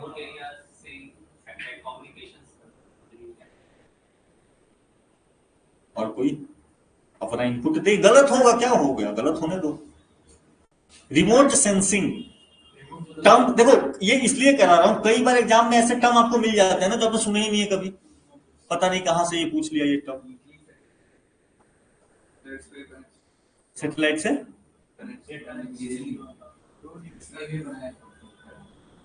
देखो, आई एम जस्ट आस्किंग कि रिमोट सेंसिंग का मतलब क्या होता है? ओके, सेंसिंग मतलब sensing the remote data. Remote sensing मतलब सेंसिंग द रिमोट डेटा, इन्होंने लिखा, सही लिखा। कहीं दूर से, किसी दूसरे जगह से या दूर के जगह से आप किसी जब प्लेस को ऑब्जर्व करते हो, that is known as sensing. मतलब क्या होता है? सेंस करना, डिटेक्ट करना, ऑब्जर्व करना, that is what remote sensing. Remote sensing basic मतलब होता है उसका, किसके लिए यूज होता है? मिनरल एक्सप्लोरेशन के लिए, डिजास्टर मैनेजमेंट के लिए, फॉरेस्ट कितना है आपके कंट्री में, प्लानिंग पर्पस के लिए, ये सारी चीजों को करने के लिए किसका यूज होता है? Remote sensing. यानी कि अब देखो क्वेश्चन कैसे बन सकता है, ये मैं आपको क्यों बताया, ये बताने के बाद, क्या मैं अगर कोई यूएवी लेके, यूएवी अनमैन्ड एरियल व्हीकल लेके किसी शहर का नक्शा बना रहा हूं for the planning purpose, will that be called remote sensing और नॉट? ठीक है, सिंपल था ना। लेकिन अगर आपने रिमोट सेंसिंग को ही नहीं समझा, आप क्या करके आओगे? रिमोट सेंसिंग को भी पढ़ा नहीं मैंने अनमैन्ड एरियल व्हीकल्स के साथ। ठीक है, चलो ये देहरादून है। अच्छा था, ये रिमोट सेंसिंग है, वो सही बात है, रिमोट सेंसिंग ही है वो एक तरीके से। लेकिन एक चीज है, रिमोट सेंसिंग अगर टेक्निकलिटीज में बात करोगे तो रिसोर्स एक्सप्लोरेशन के लिए जनरली रिसोर्स एक्सप्लोरेशन के लिए, ठीक है। इसके लिए जो सैटेलाइट यूज होता है उसको रिसोर्स सैटेलाइट रीसेट। चलो देहरादून, बाकी न्यू दिल्ली, लखनऊ, नागपुर से कोई लेना देना नहीं है इसरो का, ठीक है। श्रीहरिकोटा, चलो जी आगे। हाँ जी, ए बी सी डी, ए वाले कोई नहीं, डी सब भी, सी कोई नहीं, सी में क्या? महानदी एंड गोदावरी। अच्छा, मैं इस क्वेश्चन को थोड़ा टफ बनाता हूं। हाँ,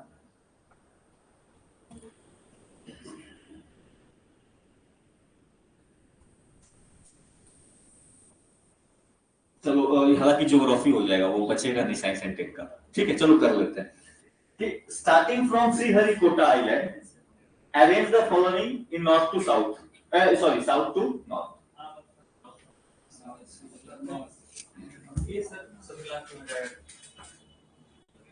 ये सब क्लास में जाएगा। सेकंड क्लास में गोदावरी, रुको, तुम्हें अपने कॉपी पे ड्रॉ करो कौन ऊपर है कौन नीचे,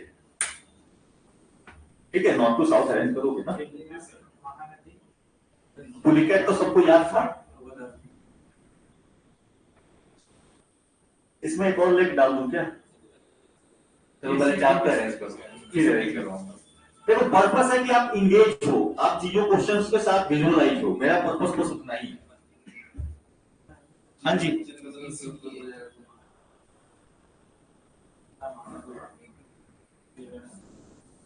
ऐसे लाइन खींचो और उसपे, ठीक है। यहाँ पे तो चलो मैंने बोल दिया श्रीहरिकोटा कहीं यहाँ पे लाइक कर रहा है, बाकी इनका कहना है ए सी डी डी। यहां से स्टार्ट करके ऊपर जाए,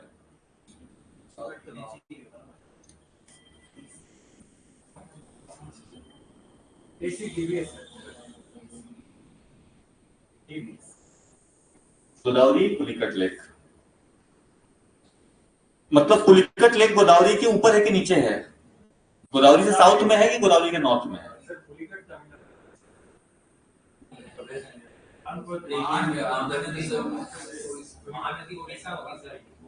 सी ऊपर में, सबसे ऊपर में देखो, यहाँ पे महानदी है, इसके बाद आपको Chilika, then comes the Godavari, then comes the,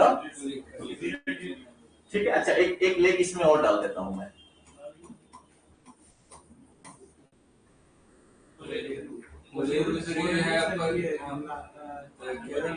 अरे इसी में डालो ना भाई, ये बी सी डी के बीच में कहा जाएगा? हाँ जी, किसके नीचे? डी के बाद, बी के बाद, डी के भी बाद, पुलिकट लेक के बाद।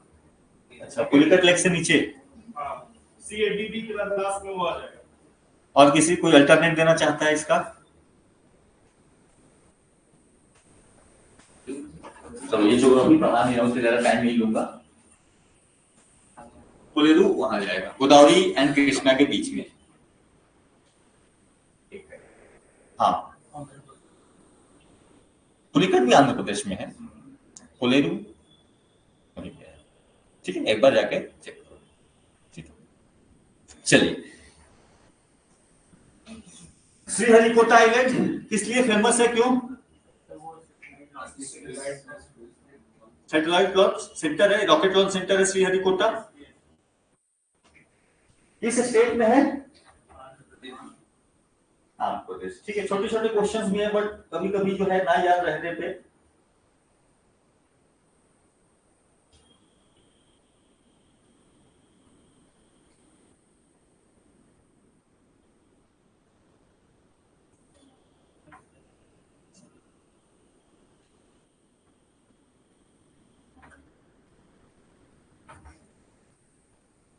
आसान सवाल।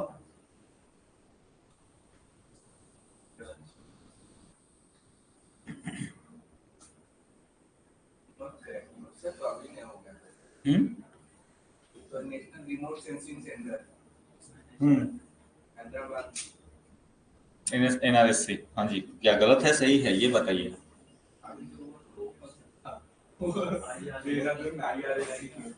Indian remote sensing centre. D गलत है सर। कौन सा, डी या B? B B B for ball sir. Remote sensing centre यहाँ हो गया। No, it's the correct way to say. हाँ हाँ जी,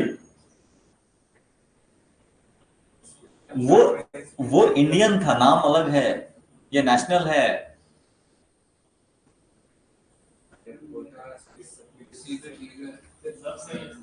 विक्रम साराभाई स्पेस सेंटर तिरुवनंतपुरम में है। सर तिरुवनंतपुरम केरल। तिरुवनंतपुरम सही है, वो सही है, सी सही है। ओनली डी सर, डी सही है, सॉरी सी मैंने सही नहीं बोला, डी सही है। स्पेस अहमदाबाद है। हाँ, स्पेस एप्लीकेशंस में क्या होता है? स्पेस रिसर्च और सैटेलाइट सेंटर कोटा में। ध्यान दिया कुछ?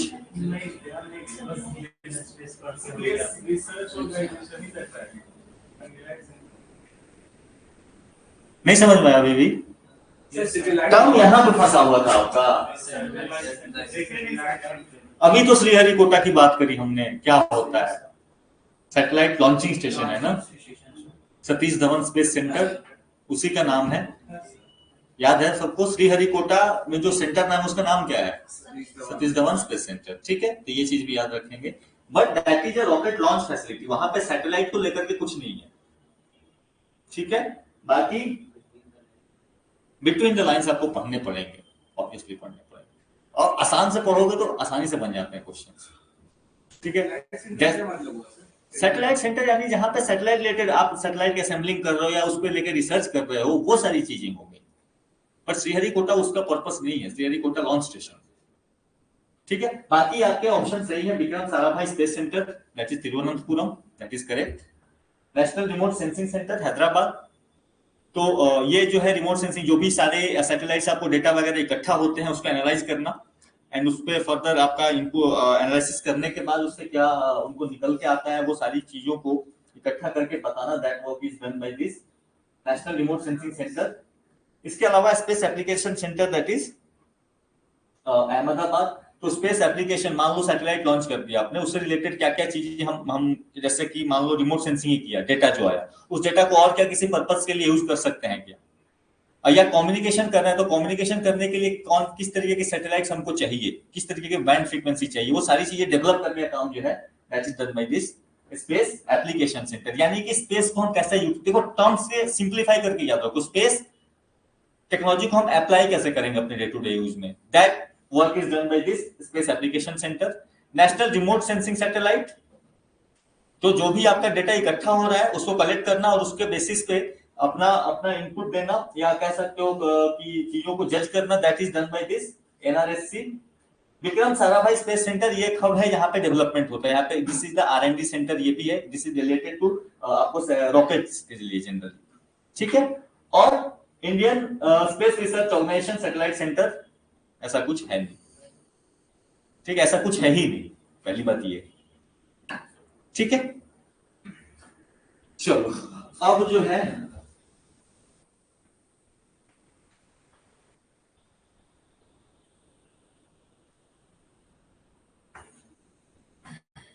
क्वेश्चन नंबर 5,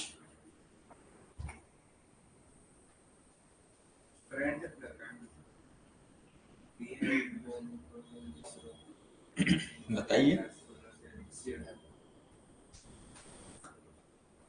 चलो मान लो ये आपको नहीं पता है,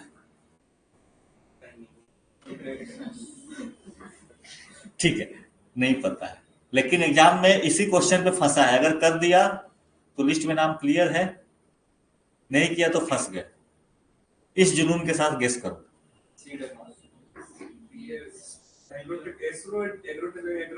मुझे कारण मत दो अभी, सबको अपनी अपनी बुद्धि चलाने दो, ठीक है। आप पहले गेस तो करो, अपने अपने गेस करो कि मुझे गेस करना होता तो मैं क्या करता। मैंने बोला ना तुक्का भी मारना सीखेंगे हम लोग, तुक्का जरूरी है।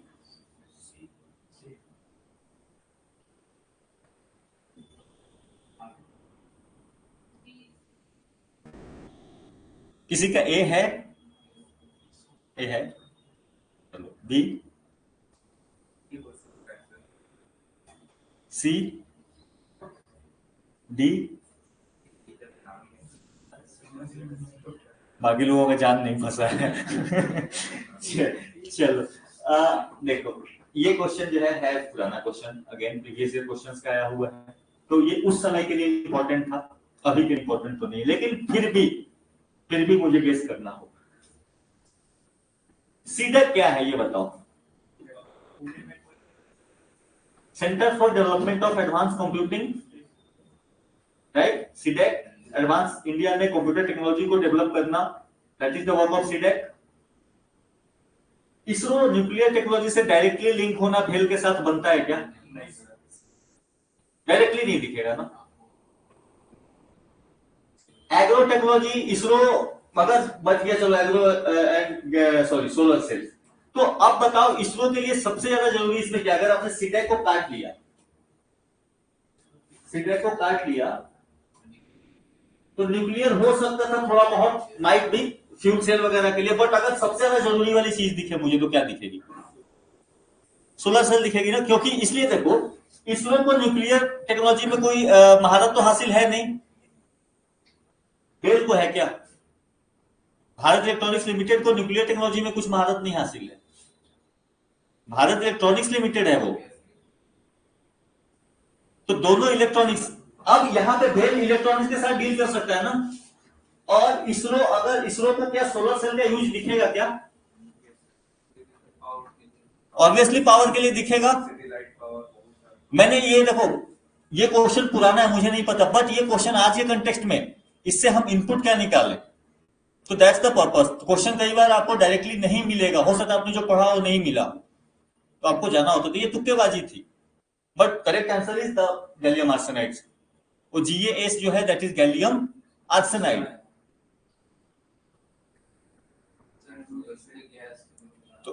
हाँ जी, दो गैलियम अरे बाबा गैस लिखना होता तो एक कैपिटल एक स्मॉल लिखा जाता थोड़ी ना, दैट इज गैलियम आर्सेनाइड। अच्छा, सोलर सेल में क्या यूज होता है, कौन सी मटेरियल यूज होती है? सेमीकंडक्टर्स, सिलिकॉन यूज होता है generally. Gallium arsenide is also semiconductor and इसका भी यूज सोलर सेल्स में होता है। ठीक है, अगेन आपको इससे रिलेटेड एक इंफॉर्मेशन और मिल गई। सोलर सेल्स का यूज डेफिनेटली इसरो कर सकती है, क्योंकि सैटेलाइट बेस्ड जो सैटेलाइट का मूवमेंट होगा वहां फ्यूल के तौर पे सोलर एनर्जी को यूज किया जा सकता है, एनर्जी के तौर पे वही यूज होता है। नहीं तो इसके लिए कौन सी मूवी देखनी है? नहीं, रॉकेट तो नहीं, सब एक ही मूवी में खोज लोगे क्या? वो मंगल वाला आया था ना, मिशन मंगल में है शायद, वो कैसे जो है रॉकेट को जो सैटेलाइट है उसका जो सोलर पैनल है उसको कैसे छोटा करके डालने का है, उस पर लेके डिस्कशन है थोड़ा सा। ठीक है, तो मूवी से भी उठाओ, ऐसा नहीं है। चल, इंडिया परमानेंट रिसर्च स्टेशन दक्षिण गंगोत्री, पक्का? और कौन कौन से हैं?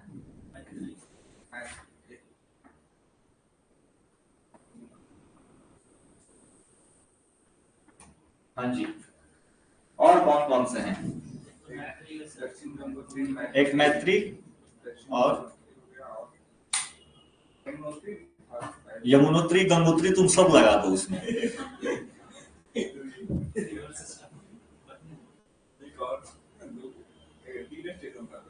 हाँ जी, आर्कटिक और एंटार्क्टिक रिसर्च स्टेशन यहीं पे पोलर रिसर्च के लिए बेसिकली बात करें तो आपको बहुत आसान है याद रखना। अगर आर्कटिक की बात करें, आर्कटिक में कौन सा याद है? इंडिया के नॉर्थ में हिमालयस, वर्ल्ड ग्लोब में भी नॉर्थ में आर्कटिक। इंडिया के नॉर्थ में हिमालय,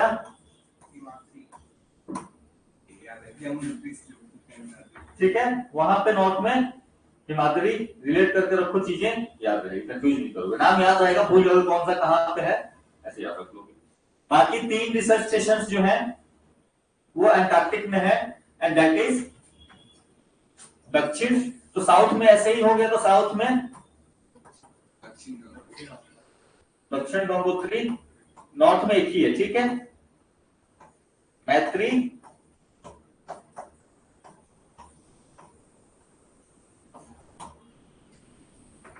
ठीक है, मैत्री है भारतीय। दक्षिण गंगोत्री सबसे पहली थी। इसका फंक्शन कौन सा है? हाँ, यही क्वेश्चन तो मैं पूछने वाला हूँ। नहीं जानते, इन्हें फंक्शन नहीं है। इन तीनों में से अंटार्कटिक में जो 3 स्टेशंस हैं, इनमें से कौन सा एक फंक्शनल नहीं है?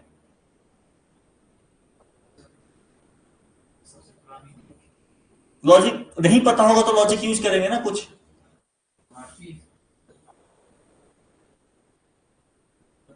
दैट इज दक्षिण गंगोत्री, सबसे पुराना वही है। ठीक है, तो याद रखोगे नॉर्थ में हिमाद्री, ऊपर में हिमालय, इंडिया के भी, और जो नॉर्थ में है, तो इसीलिए ग्लोब पे भी आर्कटिक नॉर्थ पे आता है, हिमाद्री वहां पे है। साउथ में दक्षिण गंगोत्री सबसे पहली थी, फिर मैत्री एंड देन भारती। तो दक्षिण Gangotri is non functional for now, अब ये काम नहीं करता है।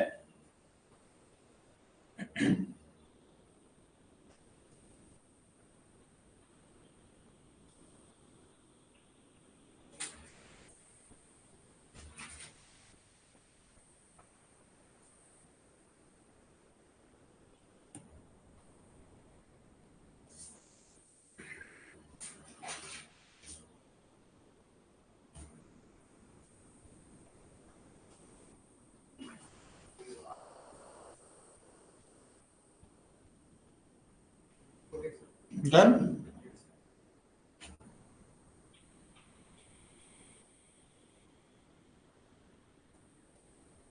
एक चीज और इसमें ऐड ही कर लो, ये काफी पुराना है, ठीक है।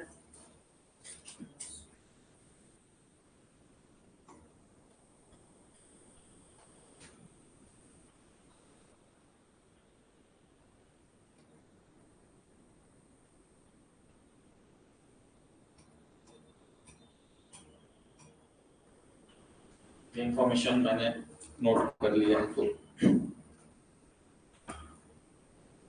2012 का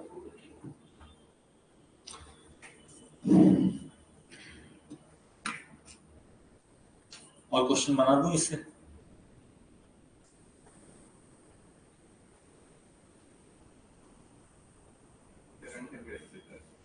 अभी कुछ है अभी जो इंडिया का हिमाद्री स्टेशन है वो किस कंट्री के बॉर्डर्स के अंदर है या किस कंट्री के एरिया के अंदर है? हाँ जी, ऑप्शन नहीं है मेरे पास। लाइफ में हमेशा ऑप्शन थोड़ी ना मिलता है। बताओ बताओ बताओ कौन कौन सी कंट्री है ऊपर में? ऑप्शन दूं मैं? ऑप्शन दे दूं पक्का? Norway, Sweden, Finland, Denmark. और एक दूं? हाँ,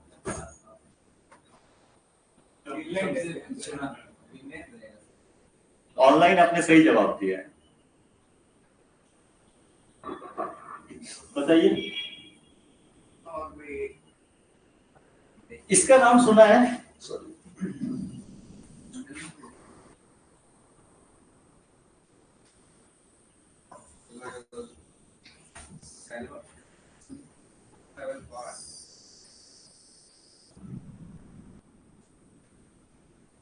चलो आज जाके सर्च करना, ठीक है? जहां पे ये लोकेटेड है वहीं पे हिमाद्री भी लोकेटेड है and that country is Norway. ठीक है, तो Norway, Sweden, Finland, Denmark, Nordic countries. अच्छा, इन चारों में से नॉर्डिक कंट्रीज कौन कौन सी हैं?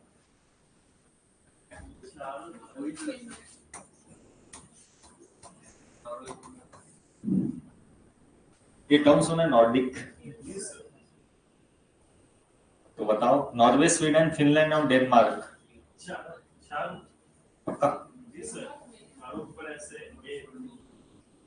जाके आज लोकेशन देखोगे मैप पे ही है कहाँ पे, ठीक है? चलिए देखो, पर्पस मेरे क्वेश्चन का यही रहता है कि 1 से 2, 2 से 3, 3 से 4 क्वेश्चन हम लोग कर लें, ठीक है? हो जाएगा ना ये 6 नंबर क्वेश्चन? अब डाउट नहीं रहना किसी को। चलिए क्वेश्चन नंबर 7।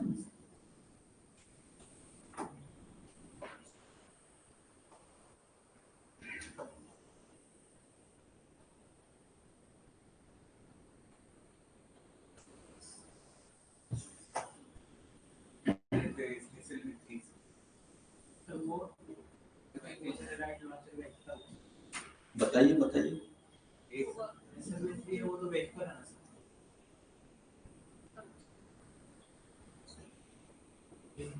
चलिए नहीं पता, किसी को कुछ नहीं पता, फिर भी बताओ, ये आंसर ऐसे ही हो जाएगा। PSLV, GSLV satellite launch vehicles हैं। इनसैट पढ़ते हो। इंडियन आईआरएस जो है, आरएस जो है दैट इज द रोहिणी, और रोहिणी सैटेलाइट सीरीज के बारे में बात करी गई है, ठीक है? कुछ भी नहीं पता, देखो अगर नहीं किसी को होता कि बिल्कुल नहीं पता है, जीएसएलवी पीएसएलवी तो सुन रखा है ना, उसका तो फुल फॉर्म पता है ना? क्या है जीएसएलवी का? जियो स्टेशनरी है कि जियो सिंक्रोनस है?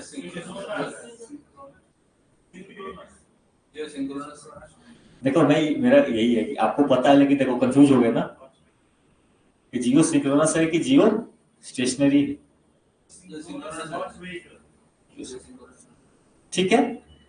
पीएसएलवी तो that is the SLV satellite launch vehicle ही है। बाकी जो है ये तीनों इंडियन सीरीज ऑफ सैटेलाइट्स हैं और कुछ नहीं है, पुरानी हो चुकी हैं, इनका कोई खास अपनी कोई यूज नहीं है। कुछ नहीं भी पता है इनके बारे में, आप एसएलवी पता है आपको, आप कर लो क्वेश्चन, ठीक है?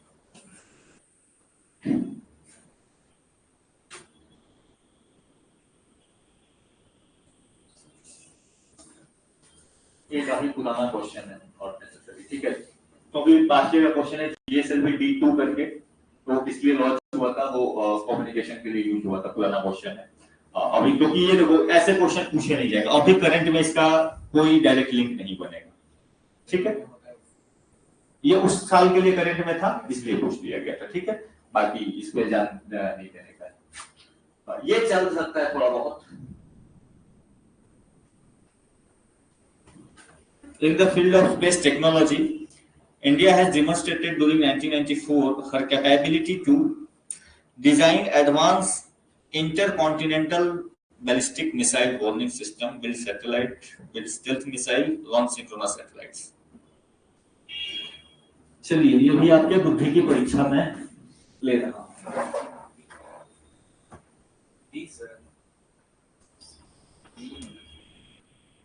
पता है गलत गेस ही करना है ना, मुझे पता है वो गेस ही करना, सबको गेस करना है। किसी का A B okay C D, तो मैक्सिमम लोग डी के साथ हैं और डी जो है वो करेक्ट भी है। ये इजी क्वेश्चन, नहीं भी पता हो तो ये इजी है। हाँ जी, सबसे पहली चीज in the field of space technology की बात हो गई। हालांकि इंटरकॉन्टिनेंटल बैलिस्टिक मिसाइल, तो बैलिस्टिक मिसाइल जो होते हैं वो स्पेस में जाते जरूर हैं, ठीक है, स्पेस में जनरली जाते हैं और स्पेस से फिर वापस अंदर आते हैं, तो खैर इसलिए इसमें उसको डाल दिया।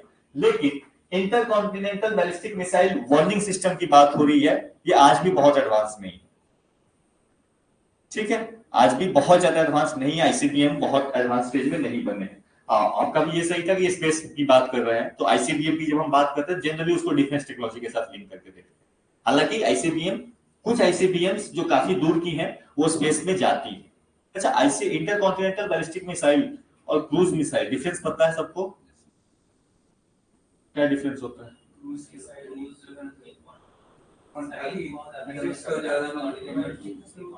ग्राउंड की जगह ऊपर नहीं जाता, प्रोजेक्टिल सब नीचे रहता है क्रूज का। इंटरकॉन्टिनेंटल बैलिस्टिक मिसाइल जो है पैराबोलिक पाथ को फॉलो करेगा। वो क्या करता है, आपको लॉन्च किया जाता है, उसको लॉन्च करने के बाद उसको स्पेस में भेजा जाएगा एंड वहां पे पहुंचाने के बाद ये डिटैच हो जाएगा, तो इसका व्हीकल्स है। एंड देन जो उसका वॉरहेड है या जो भी उसके साथ बाकी जो चीजें जुड़ी हुई है, इसके बाद ये under the influence of gravity अपनी मूवमेंट स्टार्ट करती है, ठीक है। क्रूज मिसाइल जो होता है उसमें ये पाथ इतना लंबा नहीं फॉलो होता, और डायरेक्टली टारगेट टू टारगेट जाएगा, हाइट काफी। स्टेल्थ मिसाइल्स आज भी मुश्किल है, स्टेल्थ मिसाइल आज भी नहीं बनी है, तो उस समय की क्या बात करी है। स्टेल्थ मिसाइल मतलब समझ लो ना, जो पकड़ में ना आए, ठीक है। बिल्ड सैटेलाइट की बात थी, तो सैटेलाइट हमने बात करी, इंडिया ने पुराना अपना बनाया था पहले ही, तो ऑब्वियसली 1994 की बात करें तो वो ऑप्शन नहीं हो, तो एलिमिनेशन से भी कई बार क्वेश्चंस होते हैं। चौथा क्या है, launch the synchronous satellite system. Synchronous इस समय ही जियो सिंक्रोनस सैटेलाइट व्हीकल्स का जो है सीरीज पूरा का पूरा इंडिया ने, इसमें कह सकते हो कि तरीके से काबिलियत अपनी डेवलप कर ली थी। सिंक्रोनस जो सैटेलाइट्स होते हैं, इसका यूज किस चीज के लिए होता है?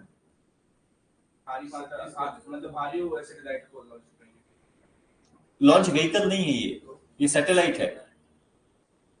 सिंक्रोनस सैटेलाइट्स का यूज किसके लिए होगा? रिमोट सेंसिंग के लिए होगा या कम्युनिकेशन के लिए होगा? तो याद रखना, सिंक्रोनस कम्युनिकेशन के लिए होगा, क्योंकि एक जगह रहेगा तभी तो वो कर पाएगा कम्युनिकेट। जो रिमोट सेंसिंग सेंटर सैटेलाइट्स होते हैं वो क्या करते हैं, चक्कर लगाते हैं, तो अर्थ के चक्कर, क्योंकि उनको अलग अलग एरिया से मैप करना होता है, ठीक है, तो वो क्या करेंगे, अलग पोजीशन पे आप देखोगे अलग टाइम में तो अलग जगह पे दिखेंगे।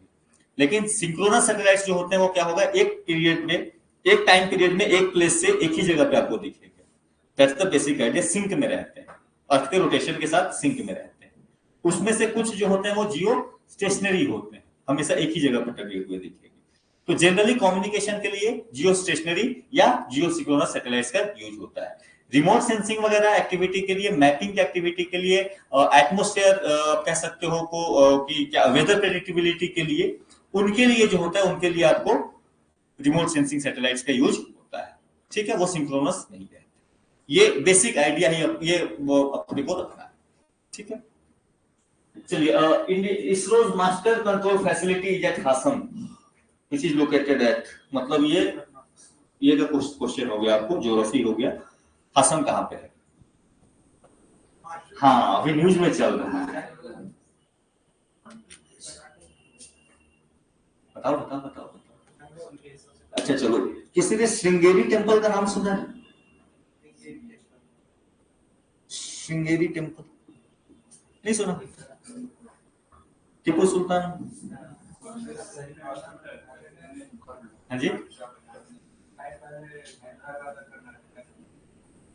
This is Karnataka. ठीक है, हासन जो है इसरो की सेंटर है यहाँ पे, ये ध्यान रखेंगे। मास्टर कंट्रोल फैसिलिटी, तो सारे के सारे जो इसरो के सैटेलाइट से मॉनिटरिंग करने का जो काम है सब सही चल रहा है, दैट इज डन बाय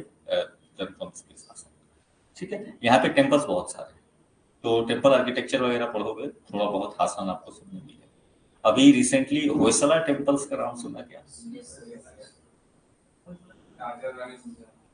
बोलो बोलो। तो मैसूर वाले रीजन में ही है, ठीक है, but Hassan itself a district Karnataka, ठीक है, हालेबीड आसपास पड़ेगा आपको। चलो तो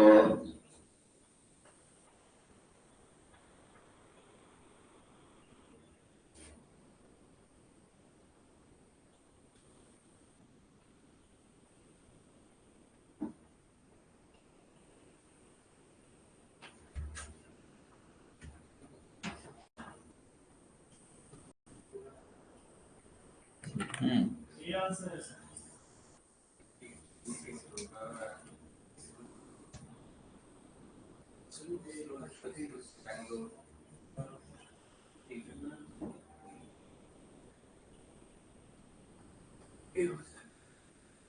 ये है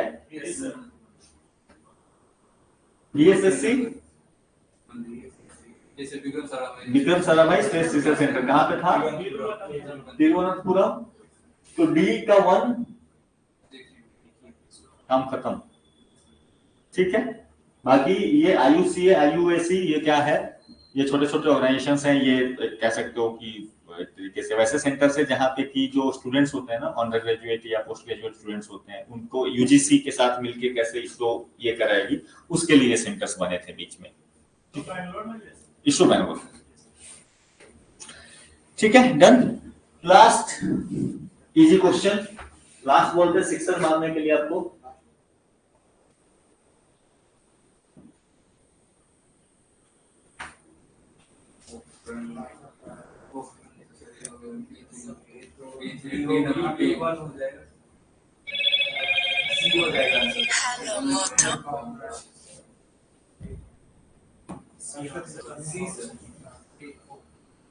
पैकरा पार्क इसलिए फेमस है, nuclear power plant. A that is 3, B Pokhran, सबको याद है, कौन सी मूवी आई थी?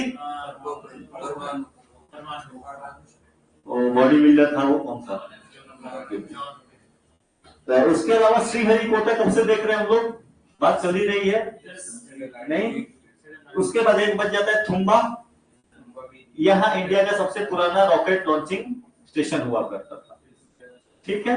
तो थुम्बा भी याद रखेंगे, भारत का पहला, भारत ने जो लॉन्च किया था वो रॉकेट, ठीक है, वो यहीं से लॉन्च किया था थुम्बा, ठीक है। वो साउंडिंग रॉकेट जो पहले हुए थे, हमने करे थे, वो थुम्बा से किया गया था, दिस इज अगेन केरला में, ठीक है। तो ऑप्शन आपका तो हो गया ना, फिर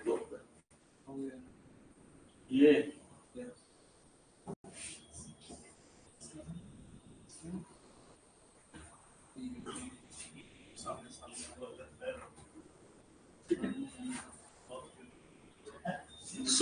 इतना ही था, दिस वाज इट। किसी को कोई सवाल है तो I will be ready to take those, otherwise हम लोग फिनिश करेंगे इसको। सर आपका क्लास है ना वहां पे, यहाँ पे तो मैंने आपको डिस्कशन किया ना, बस वहां पे पिलाना शुरू करूंगा थोड़ा थोड़ा करके, मतलब थोड़ा थोड़ा करके पढ़ाया जाएगा बेसिकली। नहीं, वहां पे साइंस एंड टेक स्टार्टिंग से लेकर के चीजें कवर करते हुए एक एक टॉपिक को लेकर के, ऐसे नहीं। यहाँ तो MCQ फॉर्मेट से आपको क्वेश्चन कर रहा है, मैंने कुछ बताया नहीं ना यहाँ पे जनरली। हाँ जी, नहीं वो तो मैंने बताया कि ये चीजें जरूरी थोड़ी कि डिफेंस से ही करेंगे, देखते हैं रात में प्लान करते हैं।